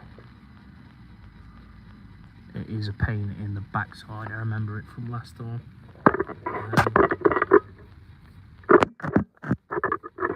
But yes, we will, what do?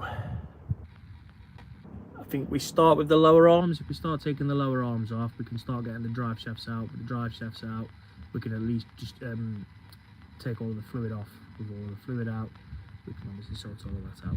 But again, if you haven't already, this is a fantastic time to subscribe to the channel. We are pushing closer and closer to 500, and if we can get as many as possible, we appreciate it. But yeah, so we're going to take the lower arms off. Can't really see it very well. There's a bolt here, and then there's two bolts here with some spanners on the top. So we might go on the outside because it might be a bit easier to obviously see rather than laying on the floor. But yeah, it's not a quick and easy job to do. You can do it within a couple of hours, depending on how easy they are to obviously actually get off. But yeah, we'll start with this side and work our way to that side. There is another tool that I do need to go and get, which is the socket for the actual drive shaft. I'll be able to tell you, I believe, I don't know what size this is right there. Don't think it's a 32 because I've got a 32 here. We will try it. It might not be that big to be fair.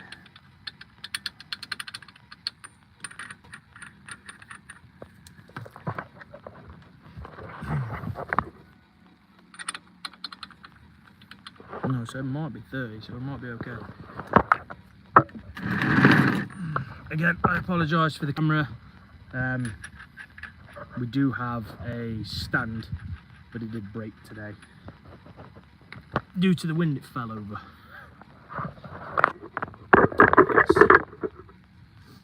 So, 32mm on that.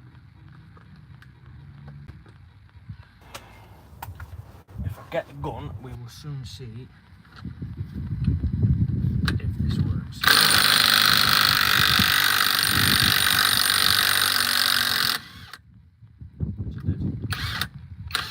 We'll leave that on there for now because we'll use that to knock this out. But we need to get the lower arm off to be able to do it. So I believe they're 18 mils. So I'm just going to get the 18 mil spanner and 18 mil socket.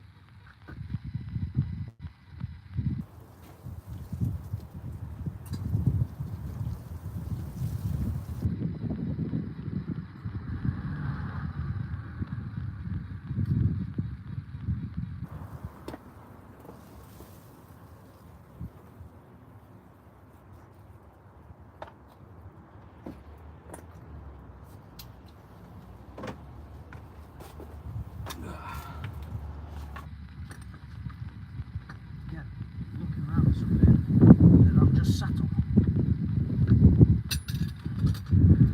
So,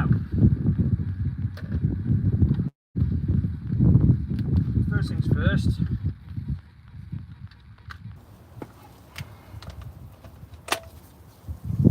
Is this going to come out?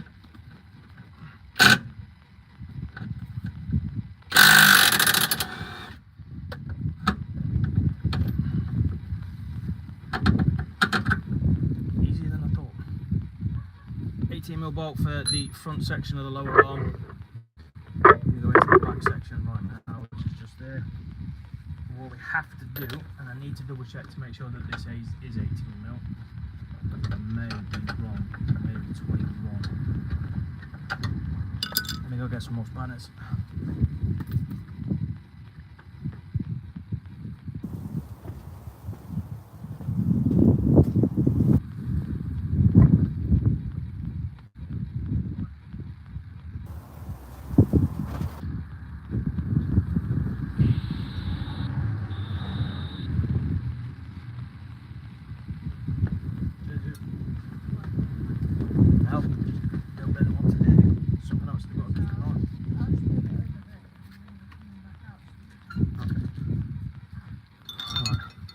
I believe that this is the 21. 21 goes on. So, right now,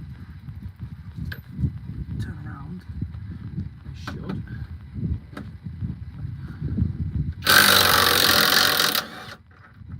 able to get the front bolt on. Precisionally taking out the nut. And then, there's one more. Back.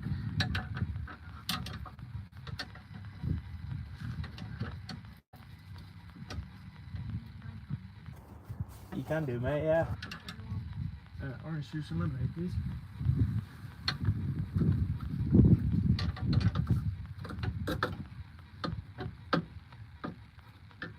Right. Try and get that on that way.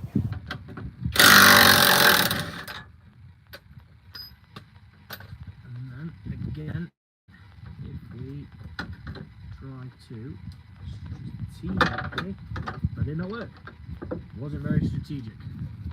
Again, we can look for that bolt in a minute. It's not an issue. What we can do now is we can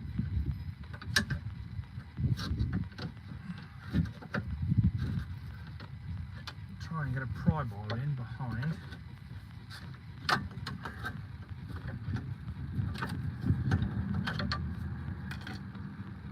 So what we can do now is,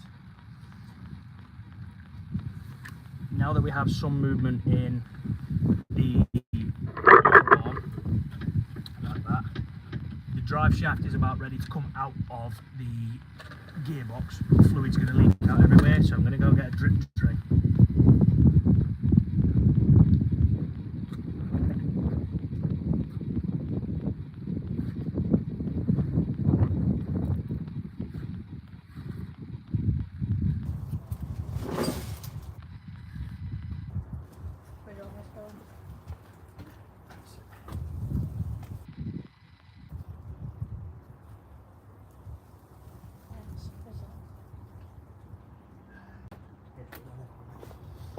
please.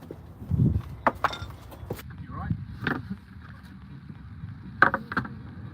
It was. Can you pass me the hammer? Keep it across. Yes. Yep. There you go. I shouldn't do so far. If you want to get involved, you're more than welcome.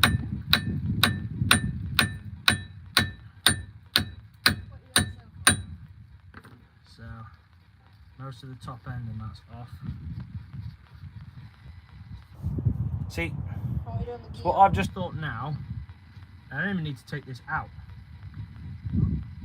Because when I remove the lower arm, that's going to give us enough room to be able to take it out on there. So I will put that in for now and we will test the theory if it works. So keep on the drip tray because I'm going to try and attempt to get to the drive shaft.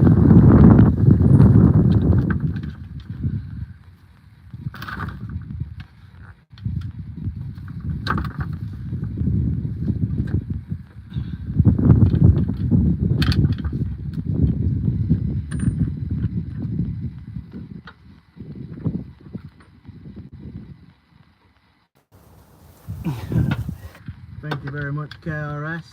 We do appreciate it.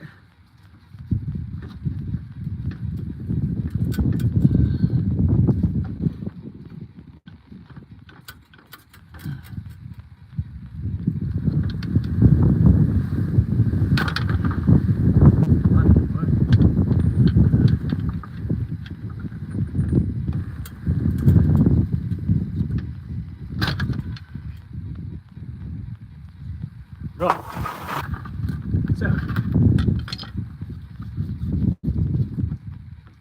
that is out. So if we try and get the lower arm off now, or the lower arm out, it should give us enough room to be able to get the drive shaft off. So that section's out. If we can get this section off out,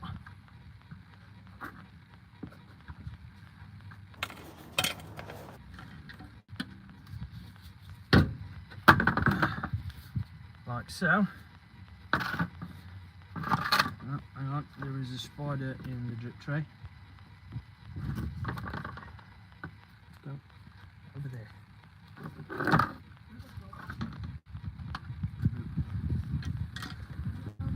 Should be. And then. Okay, so that should be our gearbox.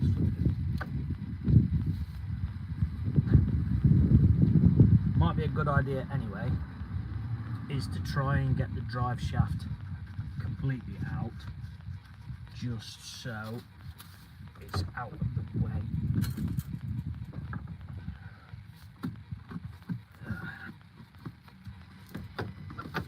So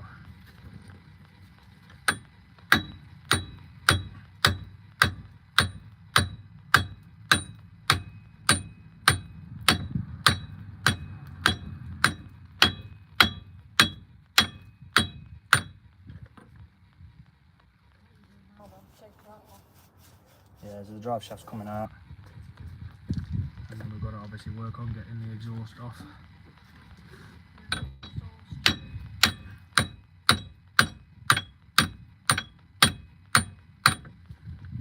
Front section. Yeah, mate.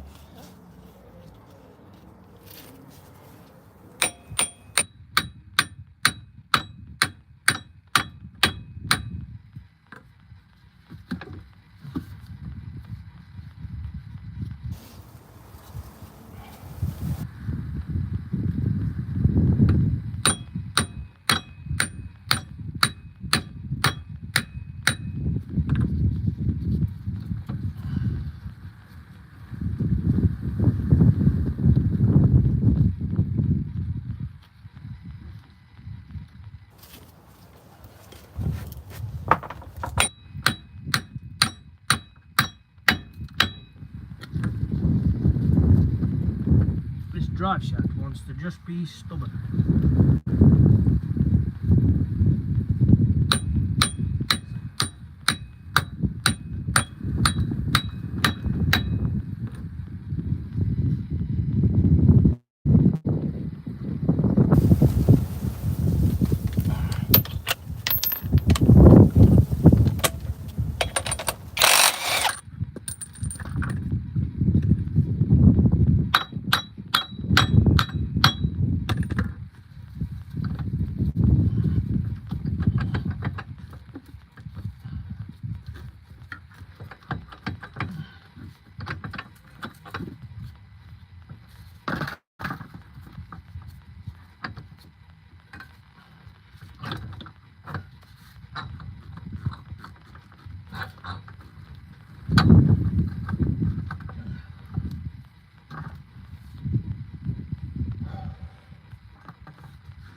There we go.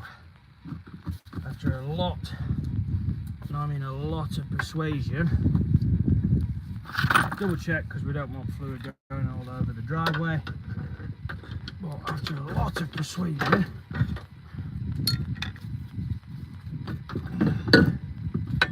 one drive shaft. Yeah. Yep. The other side is coming out next. So that's so for anyone that doesn't know, my lads just asked me about obviously the drive shaft. This is what runs power from your gearbox to your wheels. So the gears that you run through. So we took the gear selectors off, which are these here. So when you change gears, so when you're moving it left to right and stuff like that, these change this. So this moves forwards and backwards, and depending on if and where it is obviously that is your gears. That transfer, like the gearbox, transfers power from the cables into your drive shafts, and then your drive shafts are what turn, like rotate and turn your wheels. Learn something new every day, guys. Right, we're going to move over to the passenger side. You can do. So, tell a lie. I'm now going to move over to the driver's side. So, assume the positions. The only thing that's different with this side, again, I don't know if you're going to be able to see it very well, is there is a bracket that holds the drive shaft in just here. Trying to think again on whether we're going to have enough room with this one to be able to not to remove the drive shaft from the end just here. But probably will. 21. We'll attempt. We have got some messaging about parts on this shed. We'll wait to find out. How much is the passenger side wing? What do you reckon, guys? How much should we sell the passenger side wing for?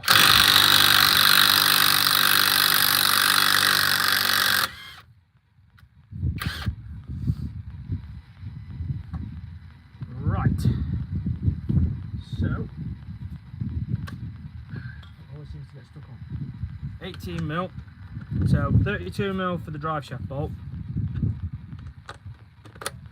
18mm is this front bolt just here.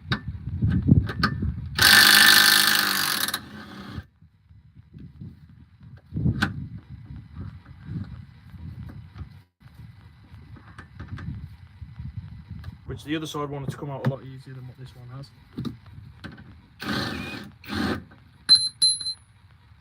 So there's that 18mm. And then we have the two back ones, which we need the 21mm spanner for on the top.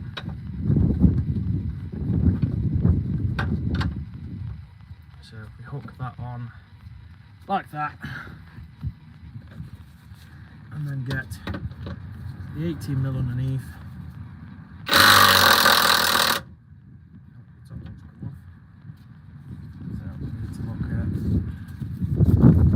Putting that there, like that.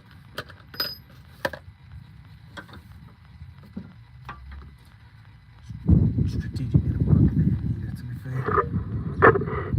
You guys sort it out a little bit,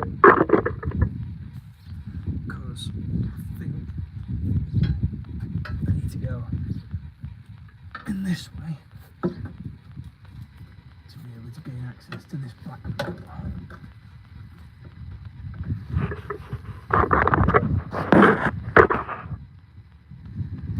It's can't be a good view for you guys, I apologise.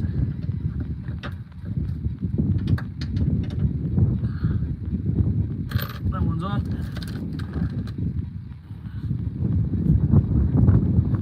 Again. Wasn't on. But it wasn't on enough. So you see if we can get it here this way.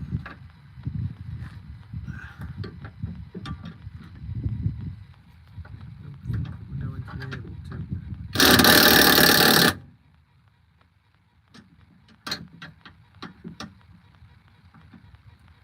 We definitely have to go in that back road.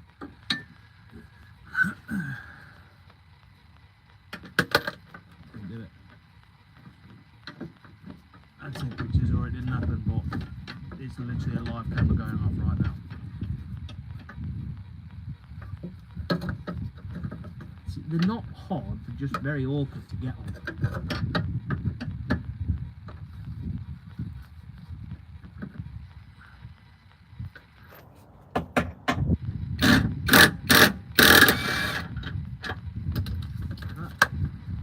Yeah, not difficult to do, it's just an awkward piece of crap to get in at.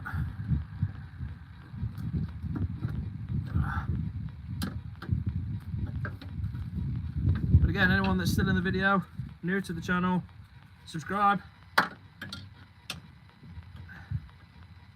content that we've got coming out soon, whether it's live on this, live on the insignia. I mean, I can do a video on the Zafira and that if you really want, going over everything that's wrong with that, but basically it's a shed on wheels. So, now that them two bolts are out, need the pry bar. This? Nope, orange one. Oh, this one. So now what we can do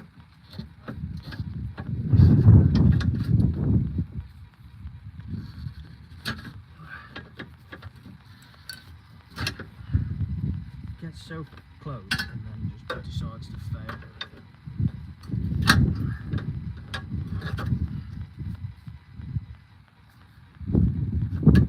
Literally just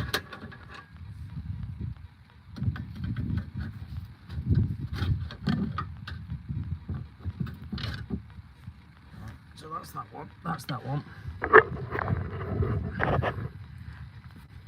Just gonna try and get this back one out now.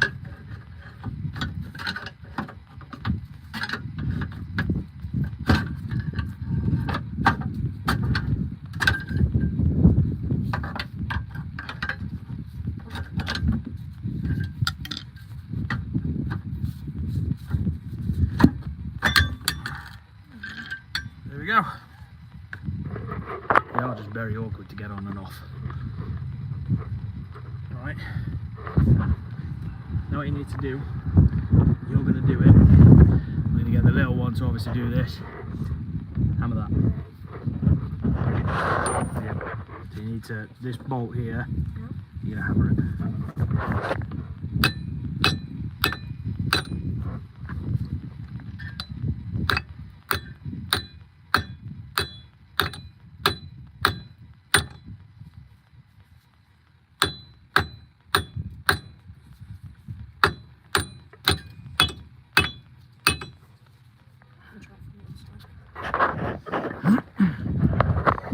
Teach him if you ever want to. teach them young.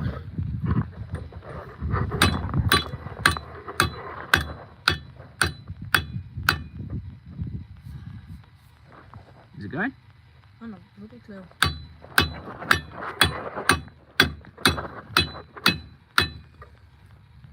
Is it?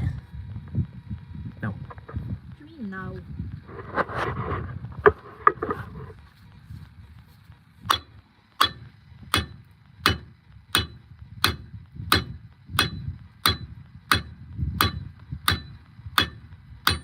This side might be coming out without obviously taking this out. Because that's not coming off. So, what I need you to do now. Me? Yep. I need you to get 13mm long socket from the top of the box. Yep. 13. Yeah, and then I need the ratchet that's just a bit smaller than this one, not the tiny one. Where's that? Somewhere.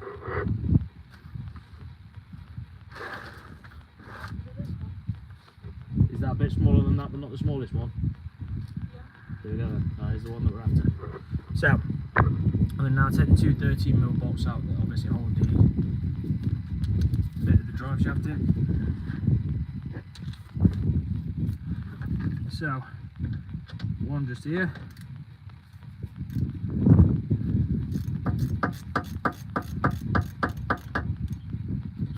And then the other one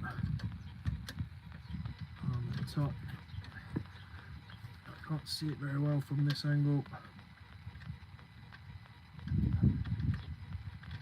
Handle coordination.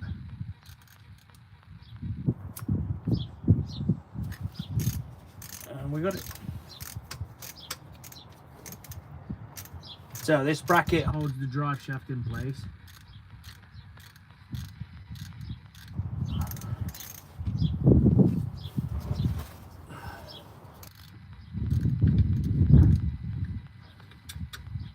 So technically, if we take this off, the drive shaft should just come out.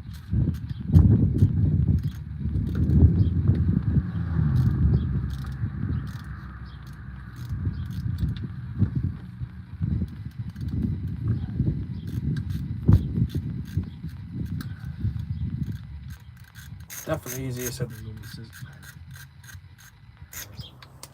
Right, there's one bolt.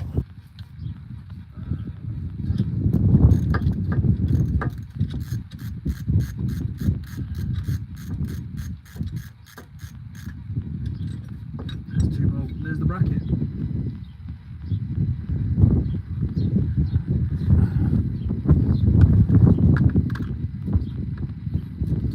So, now the bracket's off, if we tug on this,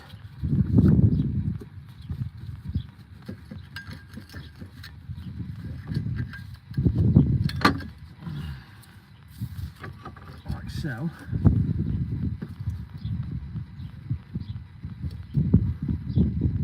it is quite worrying that obviously that gearbox was filled up last time and it's not got no fluid in it.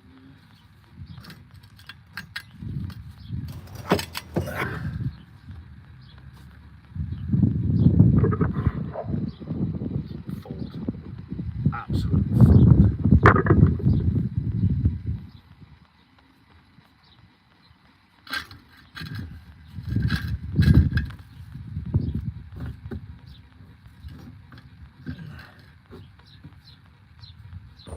Right, so I'll take you under to have a look. The drive shaft's now out, so technically wheel-wise we're all done. We don't need to obviously do no more. It's mainly just obviously taking the DPF off to be able to obviously take all of the gearbox bolts out, and then we are basically about there. So what I will do, so we don't lose them, I'll put these nuts that we had back on, and we'll put the bracket in the boot with everything else. Going to go do that now. Yeah, you can do, yeah.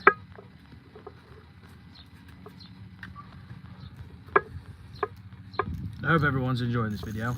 It has been a nightmare from the start. I think obviously after I dealt with the black car, the insignia, I should have just gave up. But yeah, that is out, and I'll take you on there now to have a look.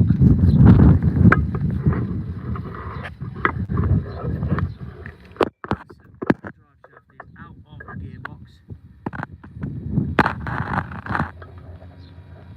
So if we work on the DPF now, trying to obviously get the bolts out from that, then hopefully we should be able to obviously stop doing the gearbox. And it's just the engine lights.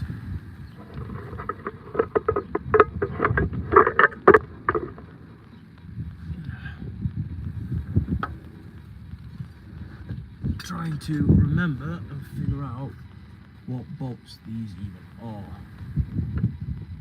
So I need 13mm, whatever that is. That one. I said 13.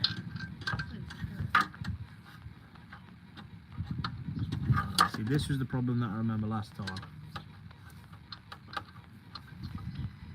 Getting in at the actual bolt was an absolute nightmare. Right. So we need that one right there. Can you find me the extension, the bar that fits in that piece? Should be on the top. Top. What, this way? No, on the top of the car. Oh.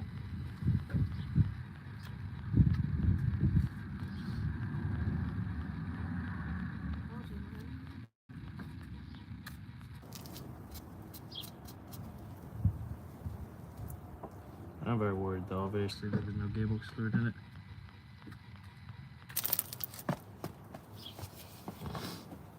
Wait. What extension?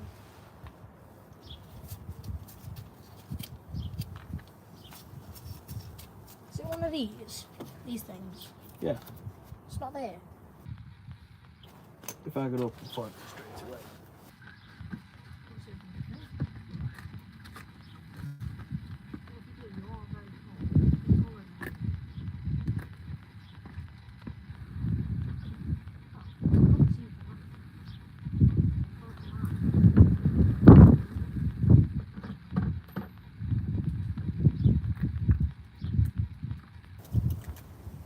Them reducers down there, so where that T30 is, the dark coloured socket things. The black. Yep. That's bring everything.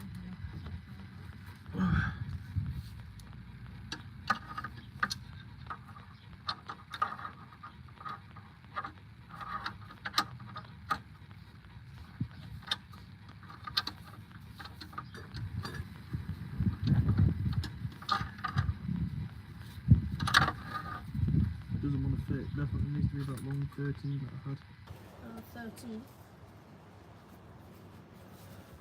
Yes.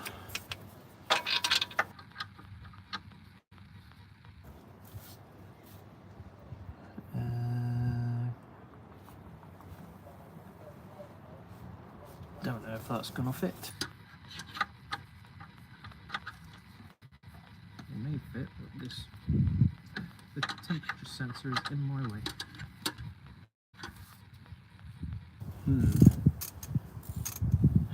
See, this is the problem that we was having before. This sort of stuff here is just stupid.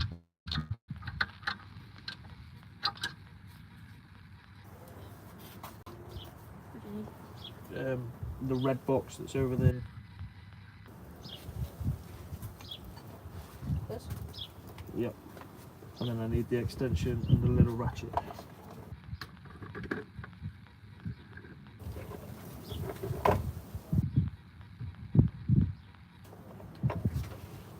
Just the extension. Yes, please.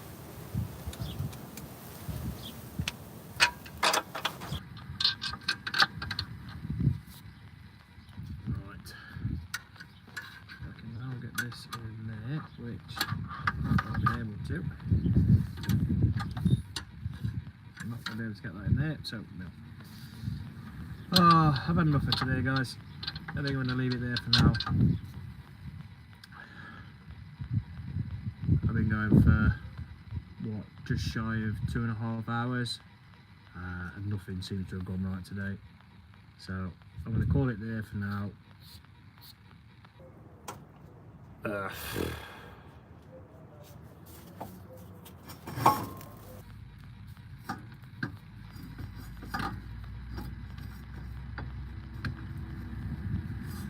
We're getting there. It's nearly off. It's just the odd few bits. I don't know whether, to be fair, I had the engine mount off last time, which allowed me to move the engine that way to be able to get in at this a bit more, because the temperature sensor is getting in the way at the moment. I don't know whether I had to take this. I might have had to remove part of this heat shield and stuff like that. But yeah, I'm going to call it there for now. 2.5 hours isn't too bad. But yeah, we will get there. I will carry on. Or do we just carry on and do we just take this heat shield off? What's your thoughts? Heat shield off, or How long is the heat shield going to take? heat shield shouldn't take very long. The heat shield and Yeah, right. So I need 10 mil. But I may need a small 10 mil for this one. And then I need the medium, that's it. Are you drink? Not yet, thank you.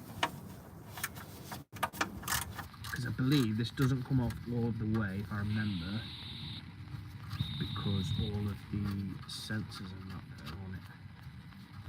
You basically just have to remove as much as possible to be able to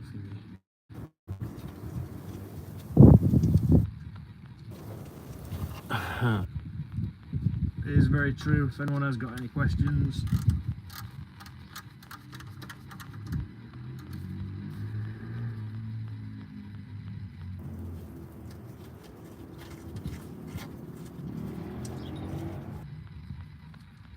not trying to drag this out.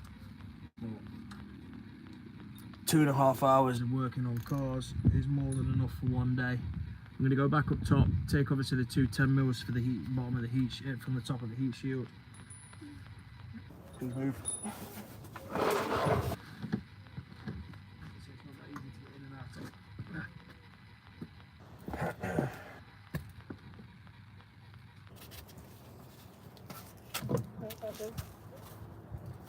I'm going to take this heat shield off, so there's a 10 mil just here. Feel free to get the camera if you want to obviously get the camera and start recording it, mate. Yeah. One of those recording.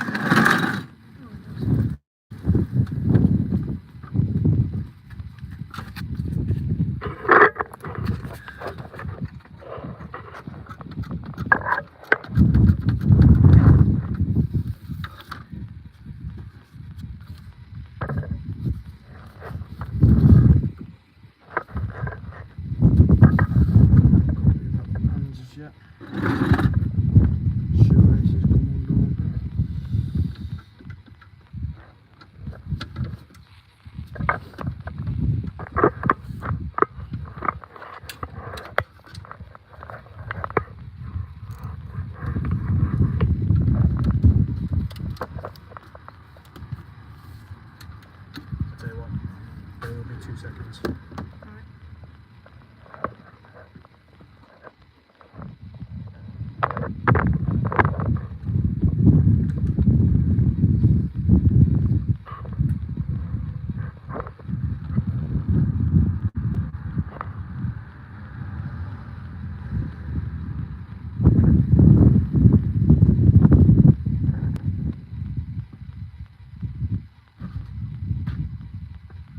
Right. Yep. Where's that? Cordless ratchet. What's that do?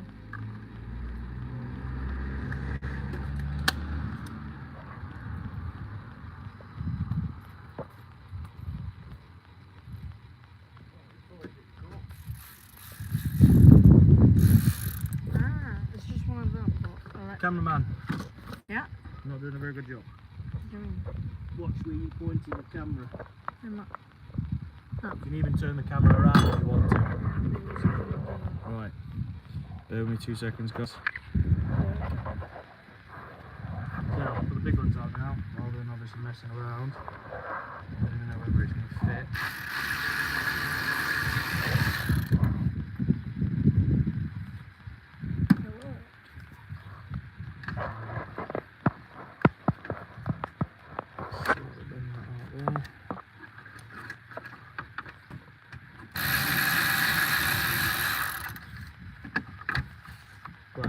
So this doesn't come off all of the way, everything again that it is attached to, but by removing it partially, it should be able to obviously get out of the way enough to be able to get to that box.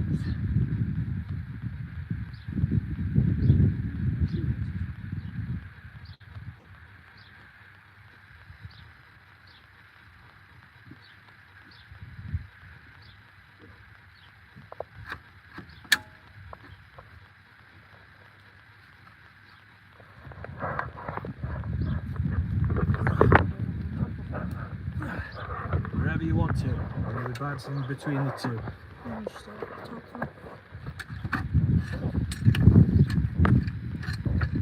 What's that ring for? That's to connect the DPF to the turbo.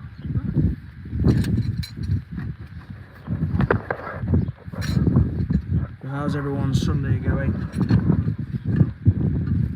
I believe that's all we're going to get, but hopefully that might be enough to be able to get access. We'll give it a go. We might even try and get this thing.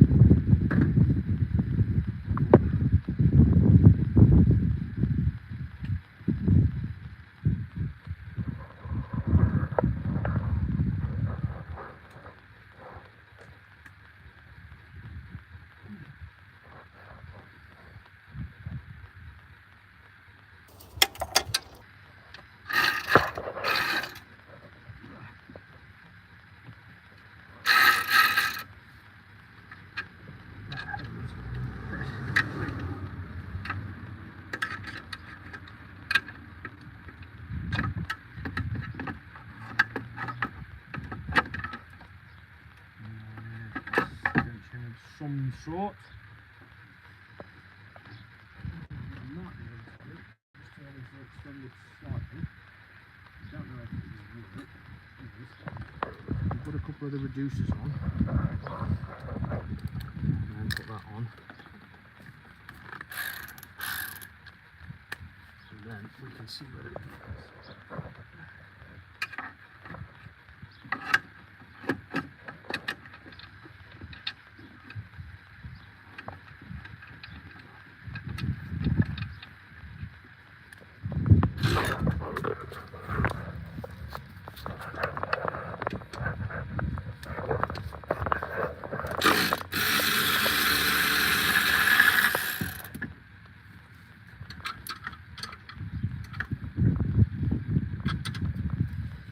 So that did work. The other side, on the other hand, I don't think is going to go as well. He's just not fighting with me for the space if he can help it.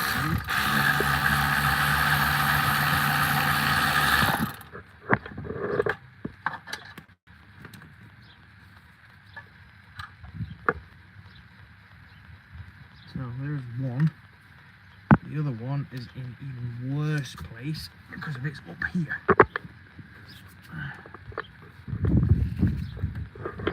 So it's behind.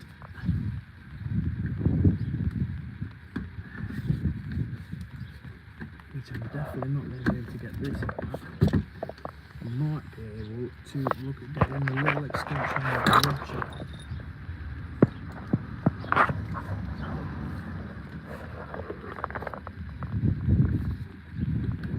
This side.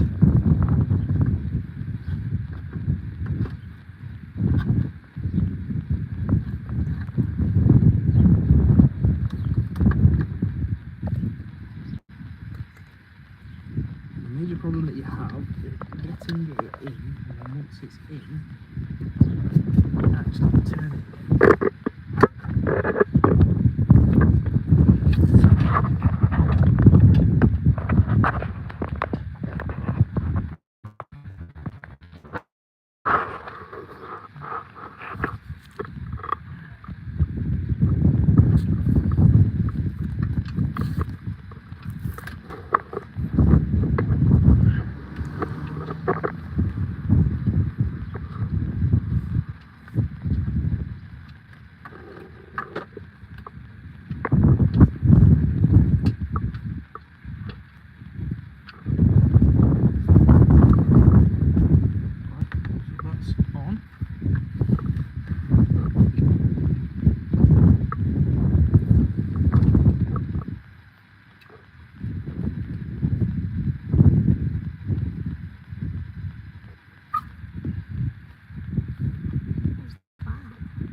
The bolt.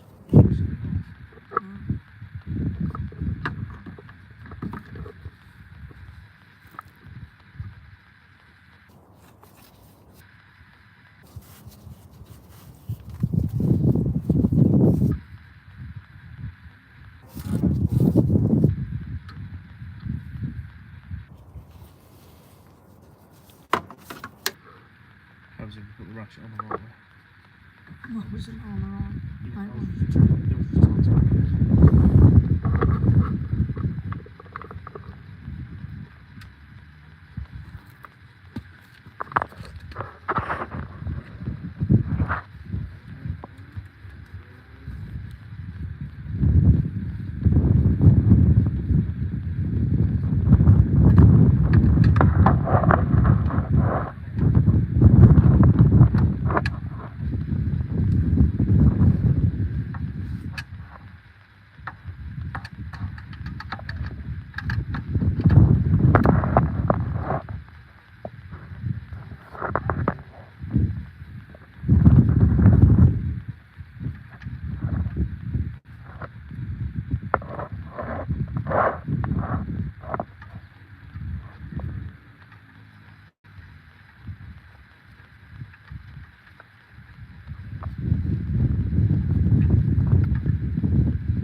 so it's loose, but it doesn't want to obviously do it with the ratchet. Not loose enough that I can do it by hand.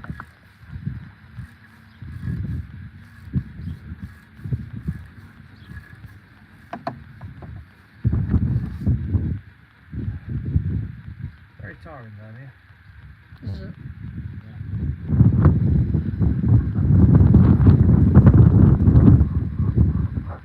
Is it warm down It's quite breezy. there? Yeah. So, yeah.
It's having enough room for me to get your hand in and turn it at the same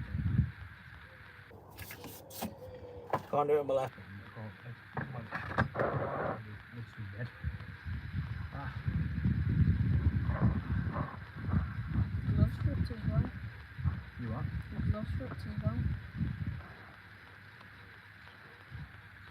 Two cases of guns down today then. Why we had the first one? It's gone. Is it out? Have a lost one.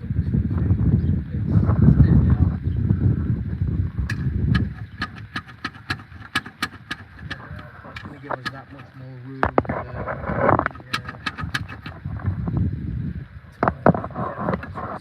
for doing it.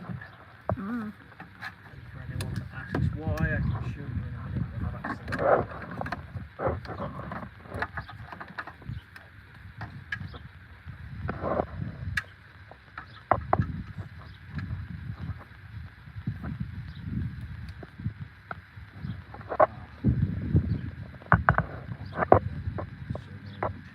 Can't see the thing.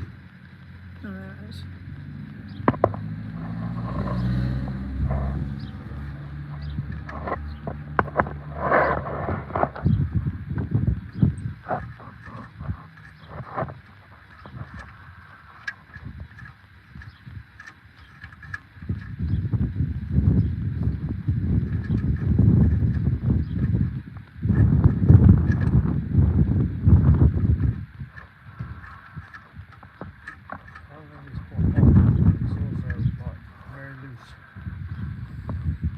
To be honest, it's probably already fell off somehow.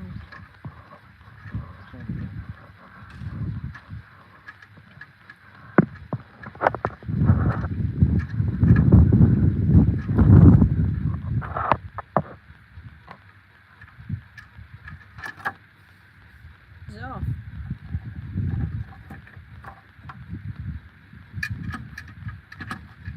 No, it's on at the end. Oh.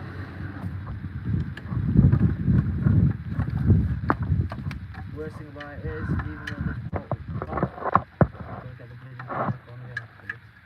Why?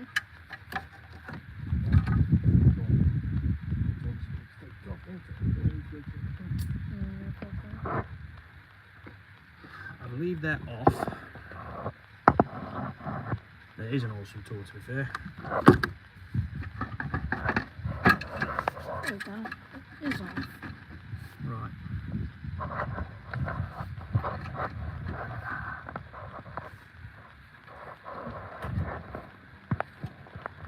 That should hopefully give me enough room now, and I'll take you with me to show you.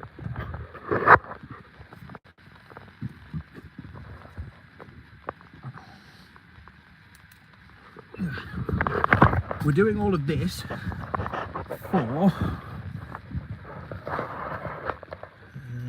where's it gone? This bolt just here. So this bolt. Can't really see on the video neither. The light's too bright. Just there. So basically there is a bolt just there that holds the gearbox. Where's the gearbox? This is the gearbox. Oh, this is. Yeah, this whole thing there. Yeah. Oh, that's big. Yes.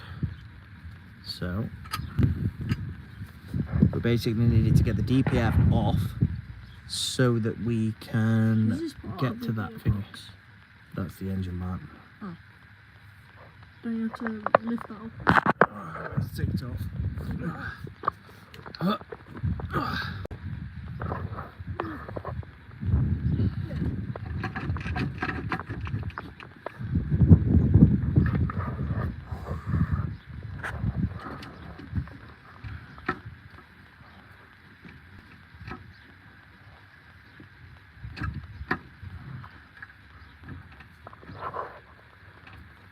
Is that the coolant?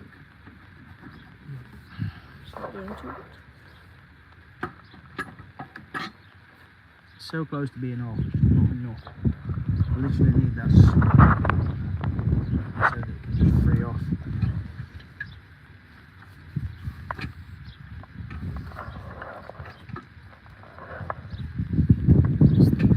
So annoying. Every time I put it sideways. YouTube. Yep.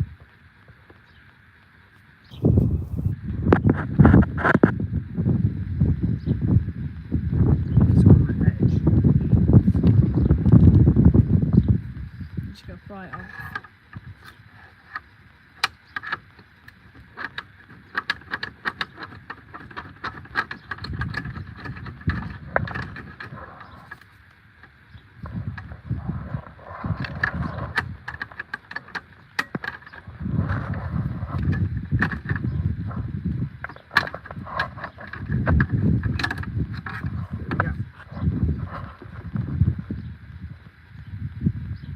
Is it off?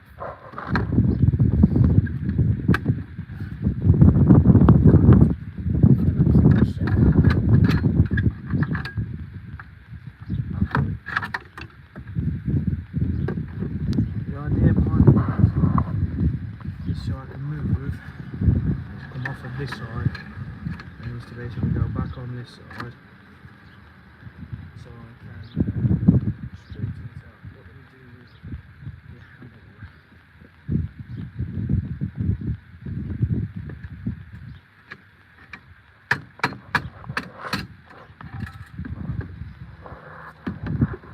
Allows that to do.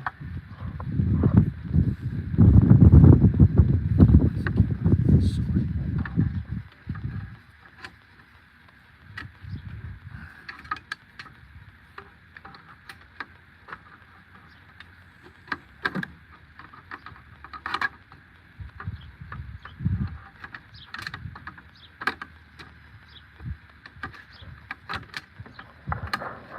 Just doesn't want to play ball.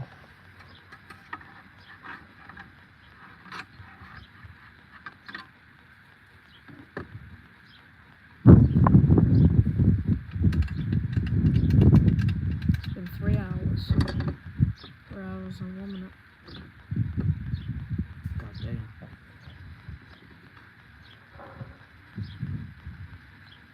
Might try and go underneath and see whether I can do it that way. I basically just need to get to the point where I can loosen up that bracket to be able to get the bolt off.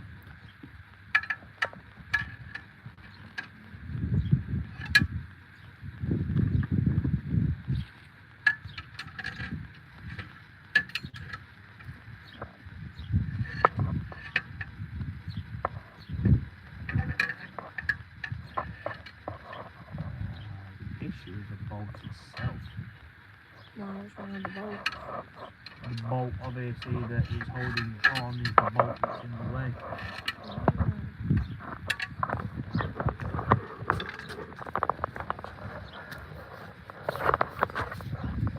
I don't think we're going to be able to get that stood off.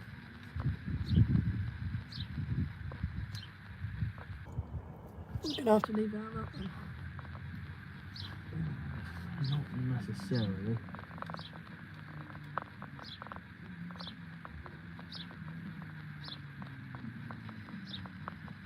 Right, can you get me the 13mm spanner out of the green bag over there, please?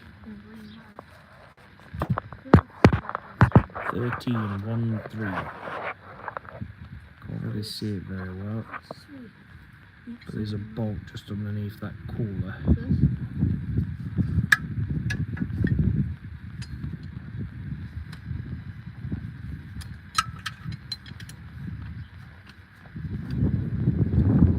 Basically just doesn't allow you to obviously get in at it. Hold this.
with it.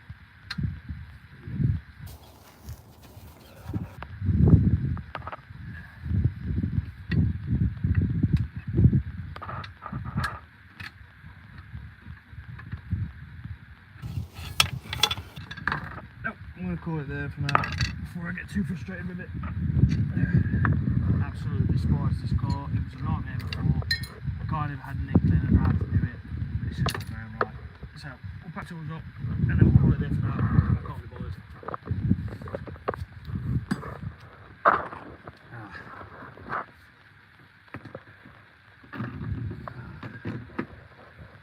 Again, you win some, you lose some. I should have just gave up to start with.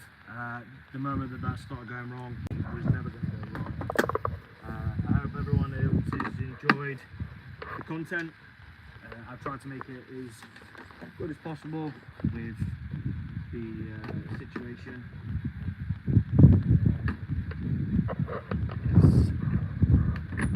Now it has beat me. This car is an absolute nightmare. It was a nightmare before, it's a nightmare now. And it is what it is. You win some, you lose some. We will come back to it.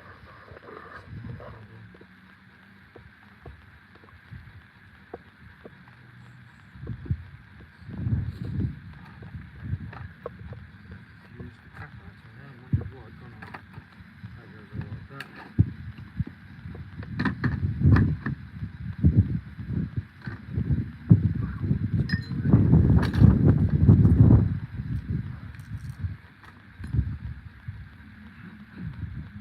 Where are all of these? We've got These and these.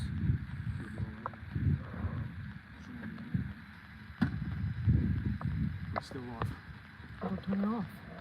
I'm saying turn it off. Oh. I'm saying it's still live. I know. You need to be pointing it at the floor. I'm Not punching very it good there. content, is it? 10 mil, 7 mil, 8 mil, 19, and relative spanners. I've got 13, 10, 6 mil is missing. Mm. Just to be found.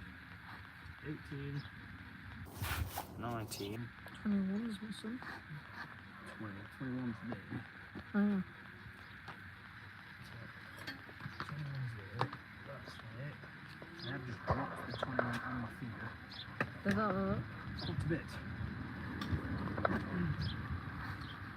Yes, we are missing the 6 mil spanner, which isn't good.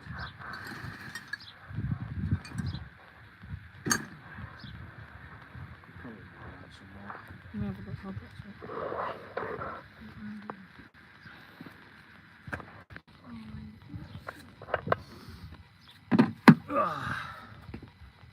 But yeah, I appreciate everyone that's obviously came out to this video. Anyone that has subscribed, any new subscribers, this thing is a piece of crap. Don't buy anything with that badge on it. It's just not worth it. As stupid as it sounds, this was the issue that we had last time. If that gearbox mount comes off, if the DPF mount comes off, it literally, all we have left to do is take off any hoses and wiring that's connected, take the engine mount off, and take the bolts out to the gearbox. It's a straightforward, simple job to do.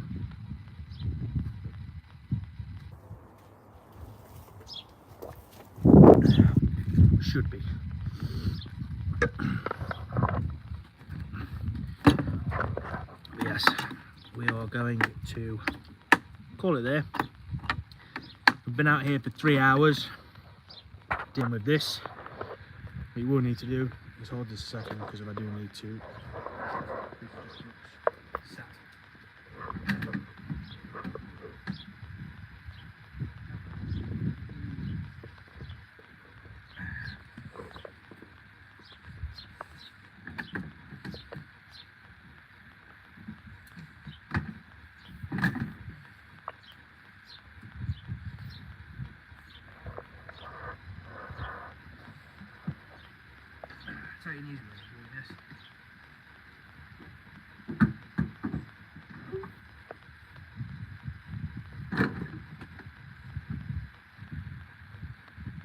Easiest way in the world.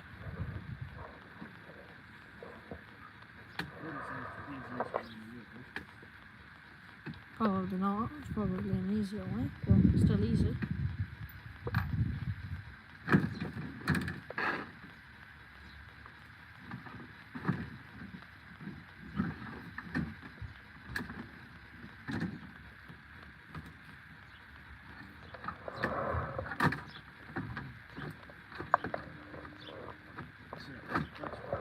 That section's come off there.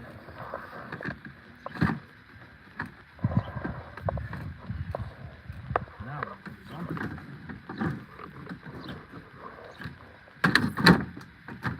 It's all in line.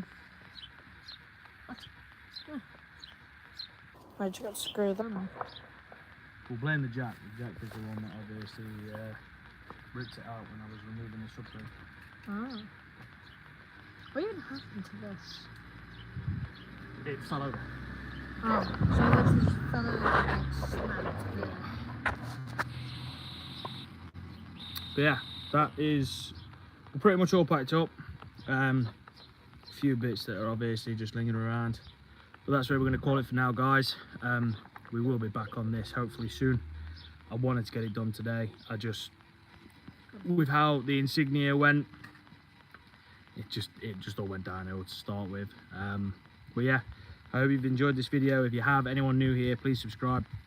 We are literally so close to 500 subscribers now. I don't know what we're on particularly, but the last time that I checked we was on 465. So we are 35 away. If you can obviously find it in you to subscribe, we appreciate it. It's free, doesn't cost you anything, and yeah, we look forward to catching everyone in the next one. Cheers, guys.